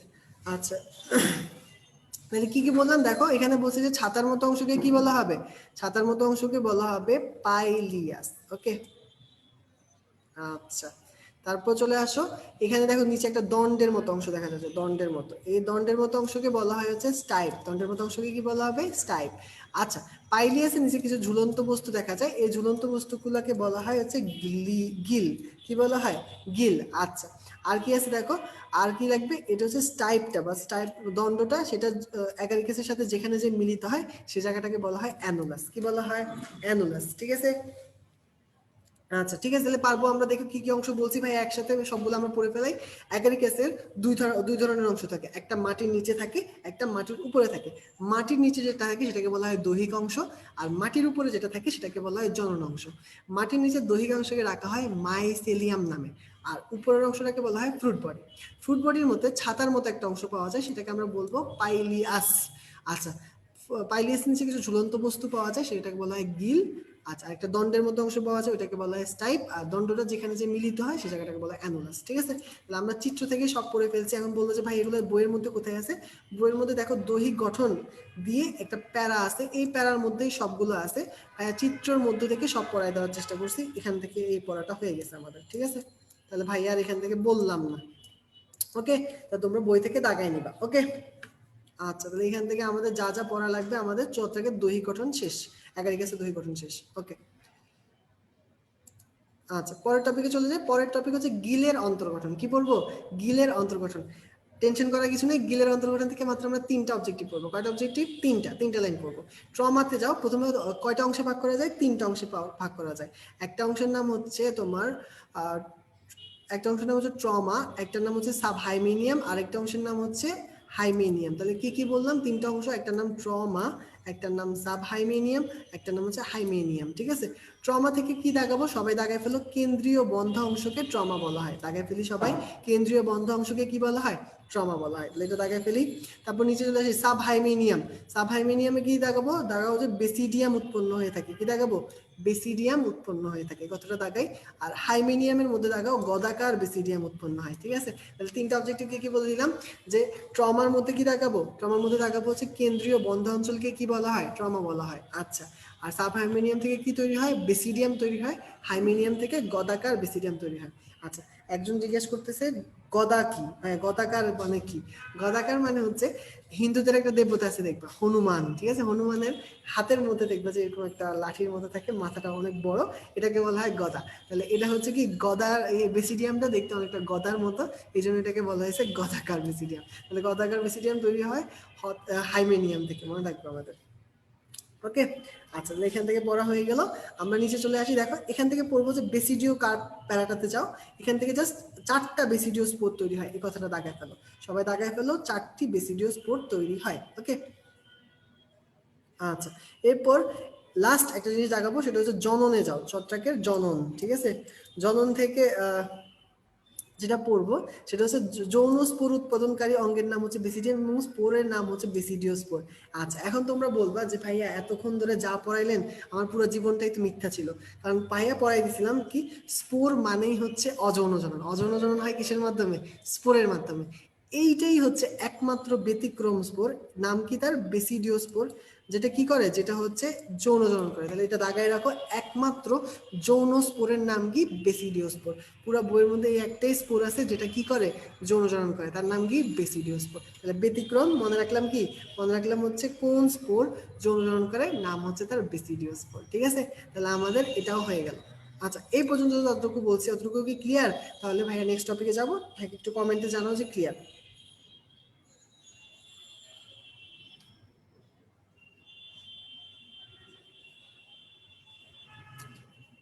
আচ্ছা, সবাই উল্টাপাল্টা কমেন্ট না করি, ভাইয়া হচ্ছে নেক্সট টপিকগুলোতে সমস্যা যেগুলো কোয়েশ্চেন করতেছে ওগুলো পড়াবো, সবকিছুই পড়াবো, টেনশন করার কিছু নেই।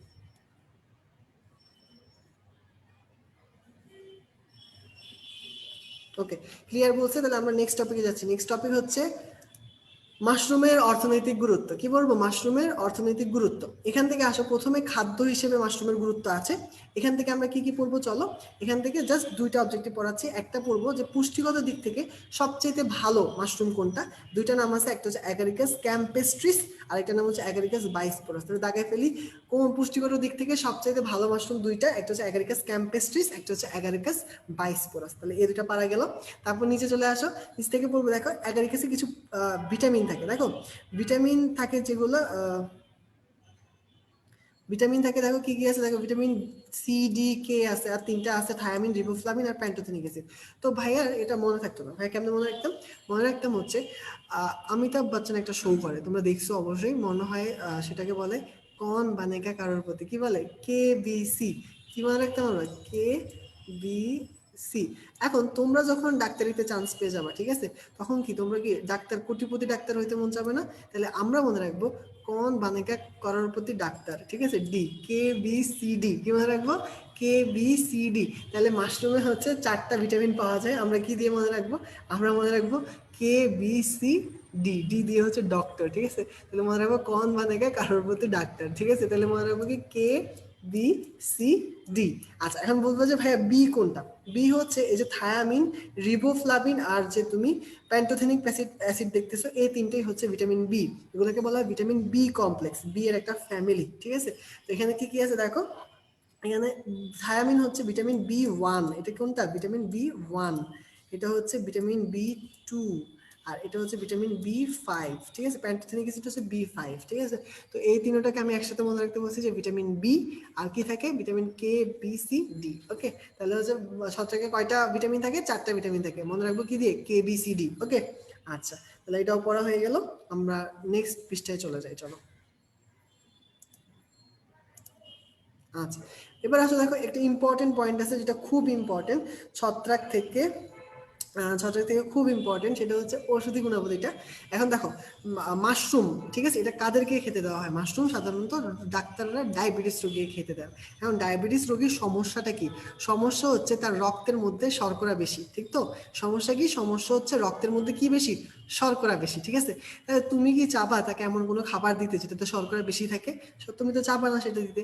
দেখো ডায়াবেটিস রোগীদের জন্য এটা আদর্শ খাবার, কারণ এটার মধ্যে শর্করা আর চর্বি কম থাকে, ঠিক আছে। তাহলে মনে রাখবো এটা কাদেরকে দেওয়া হয়? ডায়াবেটিস রোগীদেরকে দেওয়া হয়। কেন দেওয়া হয়? কারণ শর্করা আর চর্বি কম থাকে। কি বেশি থাকে? আঁশ বেশি থাকে। তাহলে আমরা মনে রাখলাম যে মাশরুমে কি কি বেশি থাকে, কি কি কম থাকে? শর্করা চর্বি কম থাকে, আঁশ বেশি বেশি থাকে, কারণ এই জন্য এটাকে ডায়াবেটিস রোগীকে দেওয়া হয়, ঠিক আছে। আচ্ছা, এখন দেখো শর্করার মধ্যে এখানে ঔষধি গুণাবলীর মধ্যে দেখো কয়েকটা খনিজ লবণ দিছে। মাশরুমে বেশ কিছু খনিজ লবণ পাওয়া যায়। এই খনিজ লবণগুলো আমরা কিভাবে মুখস্থ করব? তো এটার জন্য আমরা একটা ছোট্ট টেকনিক ইউজ করব, যেটা দিয়ে আমরা এগুলো সব মনে রাখতে পারি। সেটা হচ্ছে কাপ ক্যাফে কই। আমরা মনে রাখবো কি? কাপ ক্যাফে কই। দেখো, কাপ ক্যাফে কই, এটা বানান থেকেই বুঝে যাইতেছে যে copper, phosphorus, calcium, iron, potassium. একজন বলতেছে যে ভাইয়া কাপ আবার ক্যাফের নাম কেমনে হয়, ঠিক আছে।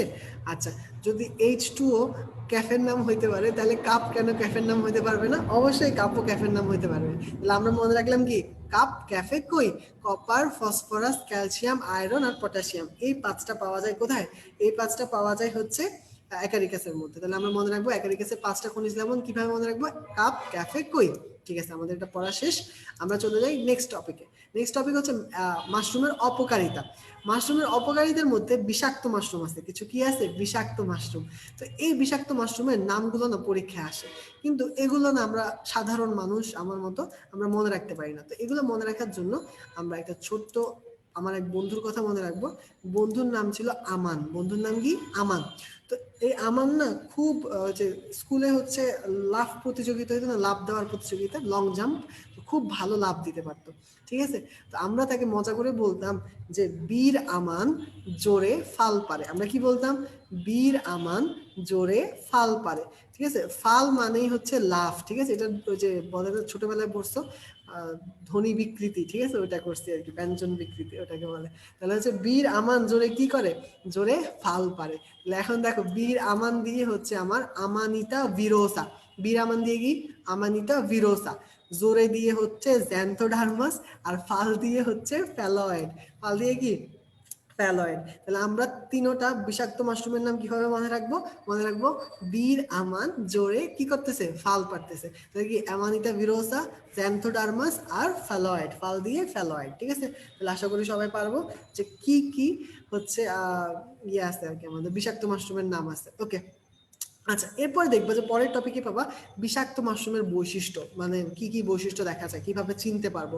তো এই বৈশিষ্ট্য 5টা খুব ইম্পর্টেন্ট, কিন্তু আমরা মনে রাখতে পারি না যে কেন এভাবে, এত কঠিন জিনিস কেমনে মনে রাখবো। তো এটাকে মনে রাখার জন্য আমরা আমার আরেক বন্ধুর কথা মনে রাখবো, তার নাম হচ্ছে অমল। তার নাম কি? অমল। তো এই অমল, তার বাসায় একটা ছোট্ট কাঠ ছিল, যেটা বেগুনি কালারের কাঠ ছিল, যেটা রাতের অন্ধকারে না জল জল করতো। সে দেখে ওটা দেখে ভয় পাইতো। তো আমরা মনে রাখবো যে অমলের বাসায় কি আছে, একটা বেগুনি কাঠ আছে, যেটা অন্ধকারে জল জল করে। দেখো, এটা দিয়ে আমরা সবগুলো বিষাক্ত মাশরুম চেনার উপায় পড়া শেষ। অমল দিয়ে হচ্ছে অম্লগন্ধ, ঠিক আছে? অমল দিয়ে কি? অম্লগন্ধ। তাহলে কি বিষাক্ত মাশরুমের বৈশিষ্ট্যের মধ্যে কি পাইছি? অম্লগন্ধ। তারপর বাসায় বেগুনি, এটা দিয়ে কি আছে দেখো, বেসিডিওস্পোর বেগুনি। তাহলে বাসায় বেগুনি দিয়ে কি? বেসিডিওস্পোর বেগুনি। কাঠ দিয়ে হচ্ছে কাঠের উপরে জন্মায়। কোথায় জন্মায়? কাঠের উপরে জন্মায়। অন্ধকার দিয়ে হচ্ছে অন্ধকারে জন্মায়, মানে প্রখর রোদে সে জন্মাবে না। আর জল জল দিয়ে কি? উজ্জ্বল কালারের হয়, দেখতে মনে হবে যে খুব সুন্দর, যে ধরলেই শেষ, ঠিক আছে? তাহলে বিষাক্ত মাশরুমের 5টা বৈশিষ্ট্য কেমনে মনে রাখবো? যে অমলের বাসায় কি আছে? একটা বেগুনি কালারের কাঠ ছিল, যেটা কি করতো? অন্ধকারে জল জল করতো। তাহলে অমল দিয়ে অম্লগন্ধ, বাসায় বেগুনি দিয়ে হচ্ছে বেসিডিয়াস্পোর বেগুনি, কাঠ দিয়ে কাঠের উপর জন্মায়, অন্ধকার দিয়ে হচ্ছে প্রখর রোদে জন্মায় না, আর হচ্ছে কি? জল জল দিয়ে হচ্ছে উজ্জ্বল বর্ণের হয়, ঠিক আছে? এটা হচ্ছে বিষাক্ত মাশরুমের বৈশিষ্ট্য, ঠিক আছে? তাহলে আশা করি আমাদের এই পর্যন্ত যত কিছু পড়াইছি একটু টেকনিক দিয়ে, ইনশাআল্লাহ এগুলো মনে থাকবে সবার। আচ্ছা, যদি কোনো কিছুতে সমস্যা থাকে তাহলে বলো, আর ক্লিয়ার হলে বলো ক্লিয়ার। তাহলে আজকে আমাদের লাস্ট টপিকের কাছাকাছি চলে আসছে, ওইটাতে চলে যাও। ভাই একটু কমেন্টে জানো যে ভাই ক্লিয়ার।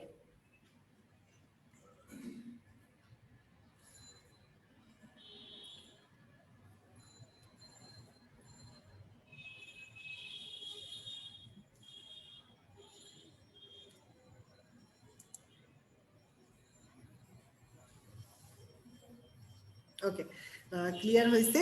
আচ্ছা, তাহলে আমরা নেক্সট টপিকে চলে যাচ্ছি। নেক্সট টপিক হচ্ছে ছত্রাক ঘটিত রোগ। কি পড়বো? ছত্রাক ঘটিত রোগ। ছত্রাক ঘটিত রোগ থেকে যে জিনিসটা পড়বো সেটা হচ্ছে দেখো, আলুর বিলম্বিত ধসা রোগ। এখান থেকে আমরা বেশি বেশি পড়বো না, আমরা খুব অল্প পড়বো, একদম সামান্য যেটা আসে শুধু অতটুকুই বলবো, বেশি বলবো না ভাইয়া। দেখো, প্রথম যে জিনিসটা পড়বো সেটা হচ্ছে দেখো, এখানে দেখো আর্লি ব্লাইট একটা কথা লেখা আছে, আর্লি ব্লাইট। আর্লি ব্লাইট হচ্ছে কি করে? আল্টারনিয়া সোলানি, এটা কোন ছত্রাকের ধারা হয়? আল্টারনিয়া সোলানি। তো এটা মনে রাখবো কিভাবে? আতে আর্লি, আতে আল্টারনিয়া। কি মনে রাখবো? আতে আর্লি, আতে আল্টারনিয়া। তাহলে আল্টারনিয়া কি করে? সে হচ্ছে আর্লি ব্লাইট রোগ করে, ঠিক আছে? আর্লি ব্লাইট কি করে? আল্টারনিয়া সোলানি করে। ওকে, আচ্ছা, তারপর নিচের দিকে চলে আসি। এই পৃষ্ঠা থেকে আর কিছু দরকার নেই, তেমন একটা ইম্পর্টেন্ট কোয়েশ্চেন নাই। আমরা পরের পৃষ্ঠায় চলে যাই। পরের পৃষ্ঠায় দেখো, রোগ জীবাণু একটা প্যারা আছে। রোগ জীবাণু প্যারা থেকে প্রথম লাইনটা পড়বো তোমরা, ইম্পর্টেন্ট যেটা, সেটা হচ্ছে বিলম্বিত ধসা রোগ। আলুর বিলম্বিত ধসা রোগের জন্য দায়ী কোনটা? বিলম্বিত ধসা রোগের জন্য দায়ী হচ্ছে ফাইটোপথোরা ইনফেস্টান্স। কি দায়ী? ফাইটোপথোরা ইনফেস্টান্স। এটা দুইটা পড়াইছি ভাইয়া। যদি বলে আর্লি ব্লাইট, আনসার কি দিব? আনসার দিব হচ্ছে আল্টারনিয়া, আল্টারনিয়া সোলানি। আর যদি আসে লেট ব্লাইট, তাহলে আনসার দিব কি? ফাইটোপথোরা ইনফেস্টান্স। ওকে, আমাদের ডান এটা পড়া। তারপর নিচের দিকে চলে আসো। নিচের দিকে যেটা লাগবে আমাদের, এখান থেকে তেমন একটা ইম্পর্টেন্ট না, এগুলো দাগাই রাখতে পারো। ক্রোমোজোমের সংখ্যা, জিনোম সিকোয়েন্সিং, এগুলো ভাইয়া পিডিএফ এর মধ্যে দিয়ে দিছি, ওখান থেকে দাগাই নিবা, ঠিক আছে? ভাইয়া বলি নাই তার মানে যে একদম ফেলে দেওয়ার মতো অবজেক্টিভ তা না, ইম্পর্টেন্ট বাট একটু লেস ইম্পর্টেন্ট, এতটুকু। ওকে, আসো নেক্সট টপিকে চলে যাই। নেক্সট টপিক হচ্ছে রোগের লক্ষণ। রোগের লক্ষণ থেকে কি পড়বো? দেখো, রোগের লক্ষণ থেকে ভাইয়া ভালো করে পড়তে বলবো দুইটা পয়েন্ট। একটা হচ্ছে 1 নম্বর পয়েন্টটা, আর হচ্ছে 5 নম্বর পয়েন্টটা। কয়টা পয়েন্ট পড়তে বলবো? দুইটা, 1 আর 5। একের মধ্যে থেকে জাস্ট ভালো করে মনে রাখবা যে কিরকম হয়। দেখো, গাছের পাতার মধ্যে হচ্ছে পানি ভেজা দাগ দেখা যায়। কি দেখা যায়? পানি ভেজা দাগ দেখা যায়, ঠিক আছে? তাহলে একটা রোগের একটা বড় লক্ষণ কি? যে গাছের কিনারাগুলোতে, পাতার কিনারায় কিরকম দেখা যাবে? পানি ভেজা দাগ দেখা যাবে। তাহলে এটা দাগায় ফেলি। আচ্ছা, তারপর 5 নম্বর পয়েন্টে দাগাও হচ্ছে পচা ডিমের ন্যায় দুর্গন্ধ, ঠিক আছে? অনেক বেশি আক্রমণ যখন হবে তখন একটা দুর্গন্ধ বের হয়, সেটা পচা ডিমের ন্যায় দুর্গন্ধ বের হয়, ঠিক আছে? তাহলে আমরা এবার মনে রাখলাম যে পচা ডিমের ন্যায় দুর্গন্ধ। ওকে, তাহলে এটা হয়ে গেল।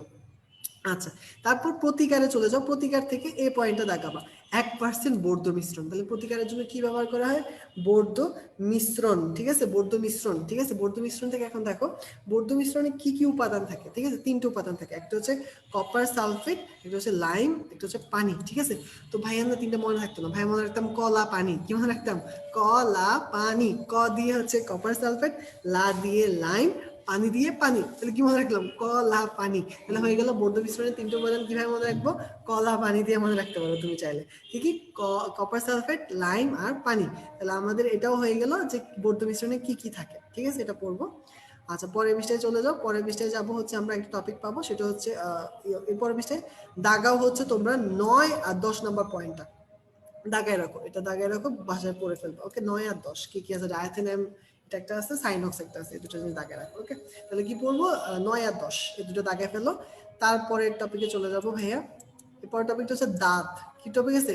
দাঁত রোগ। এখন শুনো, দাঁত রোগ থেকে, হ্যাঁ ভাইয়া ব্রেক দিব, সমস্যা নেই। যারা ভাবতেছো যে ভাইয়া কি টানা পড়াবে, না একটা ব্রেক দেবো, একটু গল্প করবো, সমস্যা টেনশন করার কিছু নেই। আচ্ছা, তো যেটা বলতেছি সেটা হচ্ছে তোমার দাঁত রোগ। এরপর টপিক কি? দাঁত রোগ। দাঁত রোগের তোমার হাসান স্যারের বইতে যতটুকু আছে, এছাড়া আজিবুর স্যারের বইতেও কিছু কোয়েশ্চেন আছে, এক্সট্রা কোয়েশ্চেন আছে। তো ভাইয়া কি করছি যে আজিবুর স্যার আর হাসান স্যার যা যা তোমাদের দরকার, যতটুকু তোমাদের দরকার এই রোগটা সম্পর্কে জানা, ততটুকু ভাইয়া কম্পেনিয়ন বুকে একসাথ করে দিয়ে দিছি। তো দাঁত রোগটা বই থেকে একদমই পড়ার দরকার নেই, বইয়ের উপরে দরকার হলে লিখে রাখো এটা কোথা থেকে পড়বো। এটা পুরোটাই পড়বো তুমি ক্লাস নোট থেকে। কোথা থেকে পড়বা? ক্লাস নোট থেকে। মানে ক্লাস নোট মানে হচ্ছে ওই যে কম্পেনিয়ন বুকের ক্লাস নোট অংশ থেকে পড়বা। ঠিক আছে ভাইয়া, একসাথ করে দিয়ে দিছি যাতে তোমাদের কষ্ট কম হয়, এখান থেকে পড়ে ফেলবা। ওকে, তাহলে আমাদের এটা হয়ে গেল কোন জায়গা থেকে? এটা হচ্ছে ক্লাস নোট থেকে পড়বো। ঠিক আছে, আচ্ছা আজকের লাস্ট টপিকে চলে যাব। লাস্ট টপিক হচ্ছে লাইকেন। ঠিক আছে, আচ্ছা ভাইয়া অনেক বিরক্ত করতেছি ভাইয়া, বুঝতে পারতেছি যে অনেক লম্বা একটা ক্লাস, অনেক বড় একটা চ্যাপ্টার। অনেকে হয়তো ভাবতেছে যে ভাইয়া এত বড় ক্লাস নিচ্ছে, একটু বোর হয়ে যাচ্ছে। ভাইয়া চেষ্টা করতেছি যতটা মজা দিয়ে দেওয়ার বা মজা দিয়ে পড়ানোর। আর অল্প একটু আছে, একটুখানি মনোযোগ দাও ভাইয়াকে, ভাইয়া শেষ করে দিব। অল্প কিছু জিনিস আছে আমাদের। লাইকেনের যে টেকনিকগুলো আছে ওগুলো খুবই মজার এবং হাসতে হাসতে পেট ব্যথা হয়ে যাবে। তো আমরা 1 মিনিটের ব্রেক দিচ্ছি। ঠিক আছে, 1 মিনিট পর আমরা শুরু করতেছি। এর মধ্যে কারো কোনো কোয়েশ্চেন থাকলে করতে পারো।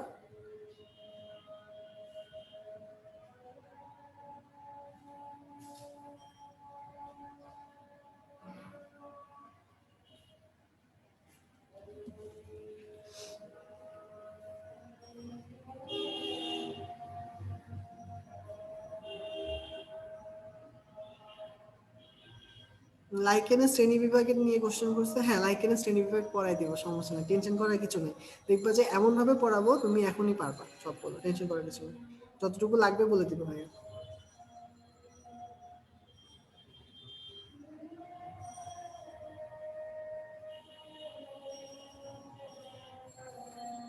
ওকে, আমাদের 1 মিনিট হয়ে গেছে, আমরা নেক্সট টপিকে চলে যাই। চলো শেষ করে দিই, অল্প একটু আছে, একটু মনোযোগ দেই, দেখবা যে শেষ হয়ে যাবে। ওকে, আমরা হাসতে হাসতে ক্লাস শেষ করে দিই। ওকে, হাসতে হাসতে শুরু করছি, হাসতে হাসতে শেষ করবো। আচ্ছা, এখান থেকে যেটা পড়বো সেটা হচ্ছে দেখো, এখানে যাও তোমরা। এখানে দেখো প্রথম লাইনটা আছে, শৈবাল এবং ছত্রাকের যে মিথজীবী সম্পর্ক সেটাকে বলা হয় লাইকেন। ঠিক আছে, দেখো ভাইয়া কিন্তু দুইটা মিথজীবী সম্পর্ক পড়াইছি। একটা হচ্ছে উদ্ভিদের মূল আর ছত্রাক, সেটাকে কি বলবো? Mycorrhizal association. কি বলবো? Mycorrhizal association. আর যদি বলে যে শৈবাল আর ছত্রাক, সেটাকে কি বলবো? সেটাকে বলবো লাইকেন। ঠিক আছে, মনে রাখবো শৈবাল আর ছত্রাকের মধ্যে সম্পর্কটাকে কি বলা হয়? বলা হয় হচ্ছে লাইকেন। আর যদি বলে যে মাইক্রোরাইজাল অ্যাসোসিয়েশন, তাহলে কি উদ্ভিদের মূল আর ছত্রাক। ওকে, আচ্ছা শেষ। তারপর চলে যাও পরের পৃষ্ঠায়, চলে যাই আমরা। পরের পৃষ্ঠায় পাবো হচ্ছে আমরা লাইকেনের বৈশিষ্ট্য। দেখো লাইকেনের বৈশিষ্ট্য আছে, বৈশিষ্ট্যের আগে দুটো লাইন একটু তাকাই দিচ্ছি, ইম্পর্টেন্ট বলে ভাইয়া বলে দিচ্ছি। একটা লাইন যেটা পড়বা সেটা হচ্ছে, দেখো এখানে আছে মিথজীবিতা কথাটা লেখা আছে, তাহলে বুঝে গেলা যে লাইকেন এটা কি ধরনের সম্পর্ক? এটা একটা মিথজীবী সম্পর্ক। ঠিক আছে, এটা কি ধরনের সম্পর্ক? মিথজীবী সম্পর্ক। নিচের দিকে আসো, একটা লাইন পাবা যে 5 থেকে 10% শৈবাল, মানে লাইকেনের মোট ভরের মাত্র 5 থেকে 10% হচ্ছে শৈবাল, বাকি 90 থেকে 95%ই হচ্ছে ছত্রাক। ঠিক আছে, এটা আগে রাখো, ভরের 5 থেকে 10% শৈবাল। আচ্ছা, তারপর লাইকেনের বাসস্থান যে প্যারাটা আছে, এখানকার লাস্ট লাইনটা আমাদের পড়তে হবে। লাইকেনকে কি বলা হয়? লাইকেনকে বিশ্বজনীন উদ্ভিদ বলা হয়। কি বলা হয়? বিশ্বজনীন উদ্ভিদ বলা হয়। আচ্ছা, এবার চলে যাই লাইকেনের বৈশিষ্ট্য। কোথায় চলে যাব? লাইকেনের বৈশিষ্ট্য। এখান থেকে সব পয়েন্ট আমাদের পড়া লাগবে না, জাস্ট দুইটা পয়েন্ট পড়ি। যে যে পয়েন্টগুলো লাগবে সেটা বলতেছি। দাগাও হচ্ছে 5, 6, 9, 10, 4টা পয়েন্ট পড়বা, শুধুমাত্র 4টা পয়েন্ট পড়বা। কি কি বলছি দেখো, 5, 6, 9, 10। ঠিক আছে, আর 5 মিনিট লাগবে আমাদের ক্লাস প্রায় শেষই। তাহলে কি বলছি? 5, 6, 9, 10। ওকে, দেখো 9 নম্বর পয়েন্টের দিকে তাকাই। 9 নম্বর পয়েন্টে যে জিনিসটা লাগবে, দেখো একটা কথা লেখা আছে, এটা একটু হাইলাইট করে দিই, রাইজাইন। ঠিক আছে, ওদের দিয়ে রাইজয়েড থাকে না, রাইজয়েডের বদলে আরেকটা জিনিস থাকে, সেটাকে বলা হয় রাইজাইন। রাইজাইনের কাজটা পরীক্ষায় আসে, এটার কাজ হচ্ছে পানি শোষণ করা। কাজ কি? পানি শোষণ করা। ঠিক আছে, তাহলে রাইজাইনের কাজটা পড়ে নিব। কাজটা হচ্ছে পানি শোষণ করা। ওকে, তাহলে এখান থেকে পড়া হয়ে গেল। তারপরে চলে যাই পরের পৃষ্ঠায়। এখানে পরের পৃষ্ঠায় মানে পরের টপিকে লাইকেনের গঠন এগুলো আছে, পারস্পরিক নির্ভরশীলতা, এখান থেকে কিছু ইম্পর্টেন্ট অবজেক্টিভ আছে, এগুলো ভাইয়া দাগাই দিছি, ওগুলো পিডিএফ থেকে দাগায় পড়ে ফেললেই হবে। ওকে, আচ্ছা এখানে বোঝানোর মতো তেমন কিছু নাই, আমরা পরের টপিকে চলে যাই। পরের টপিকে আসি, এখানে আসো দেখো লাইকেনের শ্রেণী বিভাগ জিজ্ঞেস করছে একজন যে ভাইয়া লাইকেনের শ্রেণী বিভাগ কি পড়তে হবে। আচ্ছা, লাইকেনের শ্রেণী বিভাগ থেকে কিছু আছে সুখের সংবাদ, কিছু আছে দুঃখের সংবাদ। প্রথমে আমরা খুশির সংবাদটা শুনি যে লাইকেনের শ্রেণীবিভাগ দুই রকমের হয়, একটা হচ্ছে বাসস্থানের ভিত্তিতে। তো বাসস্থানের ভিত্তিতে যে শ্রেণীবিন্যাস, এটা পড়া লাগবে না তেমন একটা, এটা তেমন একটা পরীক্ষায় কোয়েশ্চেন আসে না, তো এটা আমাদের পড়া লাগবে না। শুধু এটা থেকে দুইটা জিনিস পড়া লাগবে, কোয়েশ্চেন দুইটা বলে দিতেছি, জাস্ট দুইটা জিনিস পড়ে ফেলা এখন। একটা হচ্ছে গাছের বাকলে, ঠিক আছে, যদি কোনো লাইকেন জন্মায় সেটাকে বলা হয় কর্টিকলাস, আর যদি ভেজা কাঠের উপর জন্মায় সেটাকে বলা হয় লিগনিকলাস। শুধু এই দুইটা পড়বা, কোনো এক্সাম্পল পড়া লাগবে না, কিছুই পড়া লাগবে না। তাহলে বাসস্থানের ভিত্তিতে শ্রেণীবিভাগ লাইকেনের আমাদের পড়া লাগতেছে না। ওকে, তাহলে প্রথমটা হয়ে গেল। তারপর চলে যাই হচ্ছে দ্বিতীয় শ্রেণীবিভাগটা। এই শ্রেণীবিভাগটা আমাদের লাগবে, সেটাকে কি বলা হয়, গঠনগত শ্রেণীবিভাগ।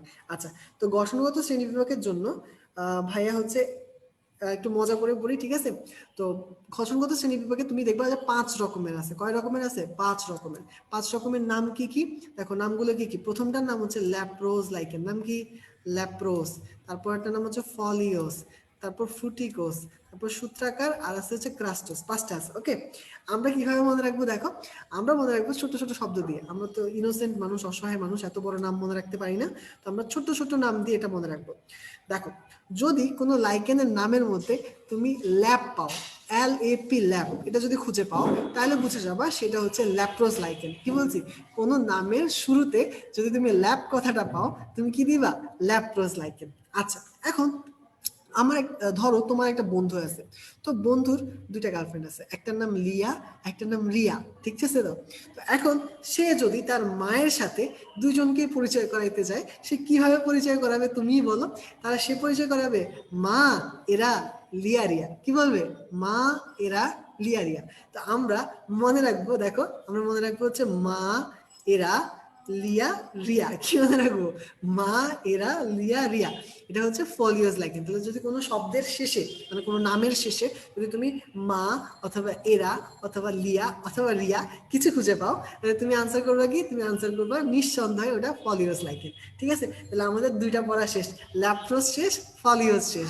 এরপর চলে যাও অ্যানা অথবা নিয়া। যদি কোনো নামের শেষে তুমি অ্যানা অথবা নিয়া এই দুইটা কথা পাও, তাহলে তুমি আনসার করবে কি? ফ্রুটিকোস লাইকেন। তুমি আনসার করবে ফ্রুটিকোস লাইকেন। ঠিক আছে, তাহলে কি কি বলছি? অ্যানা অথবা নিয়া, তাহলে তুমি আনসার করবে কি? ফ্রুটিকোস লাইকেন। আচ্ছা আচ্ছা, এবার লাস্টেরটাতে আসি, 4 নাম্বার। দেখো বি আম বা বে আম। ঠিক আছে, কোনো নামের শেষে যদি তুমি বে অথবা আম যদি পাও, তাহলে তুমি আনসার করবে কি? সূত্রাকার লাইকেন। কি? সূত্রাকার লাইকেন। ওকে, তাহলে কি কি পাইছি দেখো, বি আম। তাহলে বি আম যদি পাই তাহলে আমি উত্তর দেবো কি? সূত্রাকার লাইকেন। আর লাস্টেরটা আমরা একটু ফাঁকিবাজি করব, আর বাকি থাকে একটা। কয়টা থাকে? একটা। নাম কি তার? ক্রাস্টোজ লাইকেন। এটা আর মুখস্থই করবো না। যদি এই সবগুলোর মধ্যে কোনোটাই খুঁজে না পাই, তাহলে আমার আনসার হবে কি? আনসার হবে ক্রাস্টোজ লাইকেন। তাহলে বুঝছি, যদি ল্যাপ পাই ল্যাপ্রোস, মা এরা লিয়া রিয়া পাই ফলিওস, অ্যানানিয়া পাই ফ্রুটিকোস, বিয়াম পাই সূত্রাকার। যদি কিছুই না পাই তাহলে আমি ক্রাশ খেয়ে গেছি, সেটা হচ্ছে ক্রাস্টোস। ওকে, তাহলে উত্তর কি হবে? ক্রাস্টোস। তাহলে আমি বুঝলাম যে আমরা কিভাবে মনে রাখবো। ওকে, তাহলে গঠনগত শ্রেণীবিন্যাসটা একদম ইজিলি আমরা সবগুলো দেখবো, যে এখন পারবা তুমি মানে প্র্যাকটিস করে দেখবে যে সবগুলো পারতেছে। ওকে, আমাদের এটা হয়ে গেল। আচ্ছা, চ্যাপ্টারের লাস্ট স্লাইড, একদম লাস্ট স্লাইড, আর কিচ্ছু নাই, টেনশন করার কিছু নেই। অনেক বিরক্ত করছি ভাইয়া, তো একদম লাস্ট স্লাইডে চলে আসছি। সেটা হচ্ছে লাইকেনের অর্থনৈতিক গুরুত্ব। কি অর্থনৈতিক গুরুত্ব? একই কাজ করছি ভাইয়া, অনেকগুলো পয়েন্ট আছে, খুঁজে পেতে অনেক কষ্ট হয়, পড়তে অনেক কষ্ট হয়, অনেক অভিযোগ। তো ভাইয়া করছি কি, তোমাদের যতগুলো লাগবে, যা যা দরকার, ভাইয়া ছক আকারে সবকিছু দিয়ে দিছি। ঠিক আছে, এখান থেকে কম্পেনিয়ন বুকের মধ্যে থেকে তোমরা ছক আকারে এটা পড়ে ফেলবা। কোন কোন পয়েন্টগুলো বেশি ইম্পর্টেন্ট ভাইয়া বলে দিচ্ছি, দাগায় ফেলো। Point number 1, 5, 6, 7, 8, 10, 11, 12। কি কি জায়গা? 1, 5, 6, 7, 8, 10, 11, 12। ঠিক আছে, 1, 5, 6, 7, 8, 10, 11, 12, এই পয়েন্টগুলো বেশি ইম্পর্টেন্ট, তো এগুলো একটু ভালো করে পড়বা। অন্যগুলো পড়বা কিন্তু কম ইম্পর্টেন্স দিলেও চলবে। ঠিক আছে, তবে যেগুলো ভাইয়া বলছি সেগুলো অবশ্যই বেশি বেশি ইম্পর্টেন্স দিতে হবে। আচ্ছা, একজন কোয়েশ্চেন করছে লাইকেনের জনন পড়াবেন না ভাইয়া? লাইকেনের জনন থেকে ভাইয়া তেমন কিছু পড়াচ্ছি না, কারণ হচ্ছে ওখানে ইম্পর্টেন্ট কোয়েশ্চেন কম আছে। তবে যতটুকু ইম্পর্টেন্ট আছে ভাইয়া পিডিএফ এ দাগাই দিয়ে দেওয়া আছে, ওখান থেকে দাগাই নিয়ে পড়ে ফেলবা। ওকে, আচ্ছা। আর আমাদের ক্লাস আজকের মোটামুটি শেষ, ক্লাস শেষ, তো লেকচার শেষ সোনার বাংলাদেশ। তো সবাইকে থ্যাংক ইউ।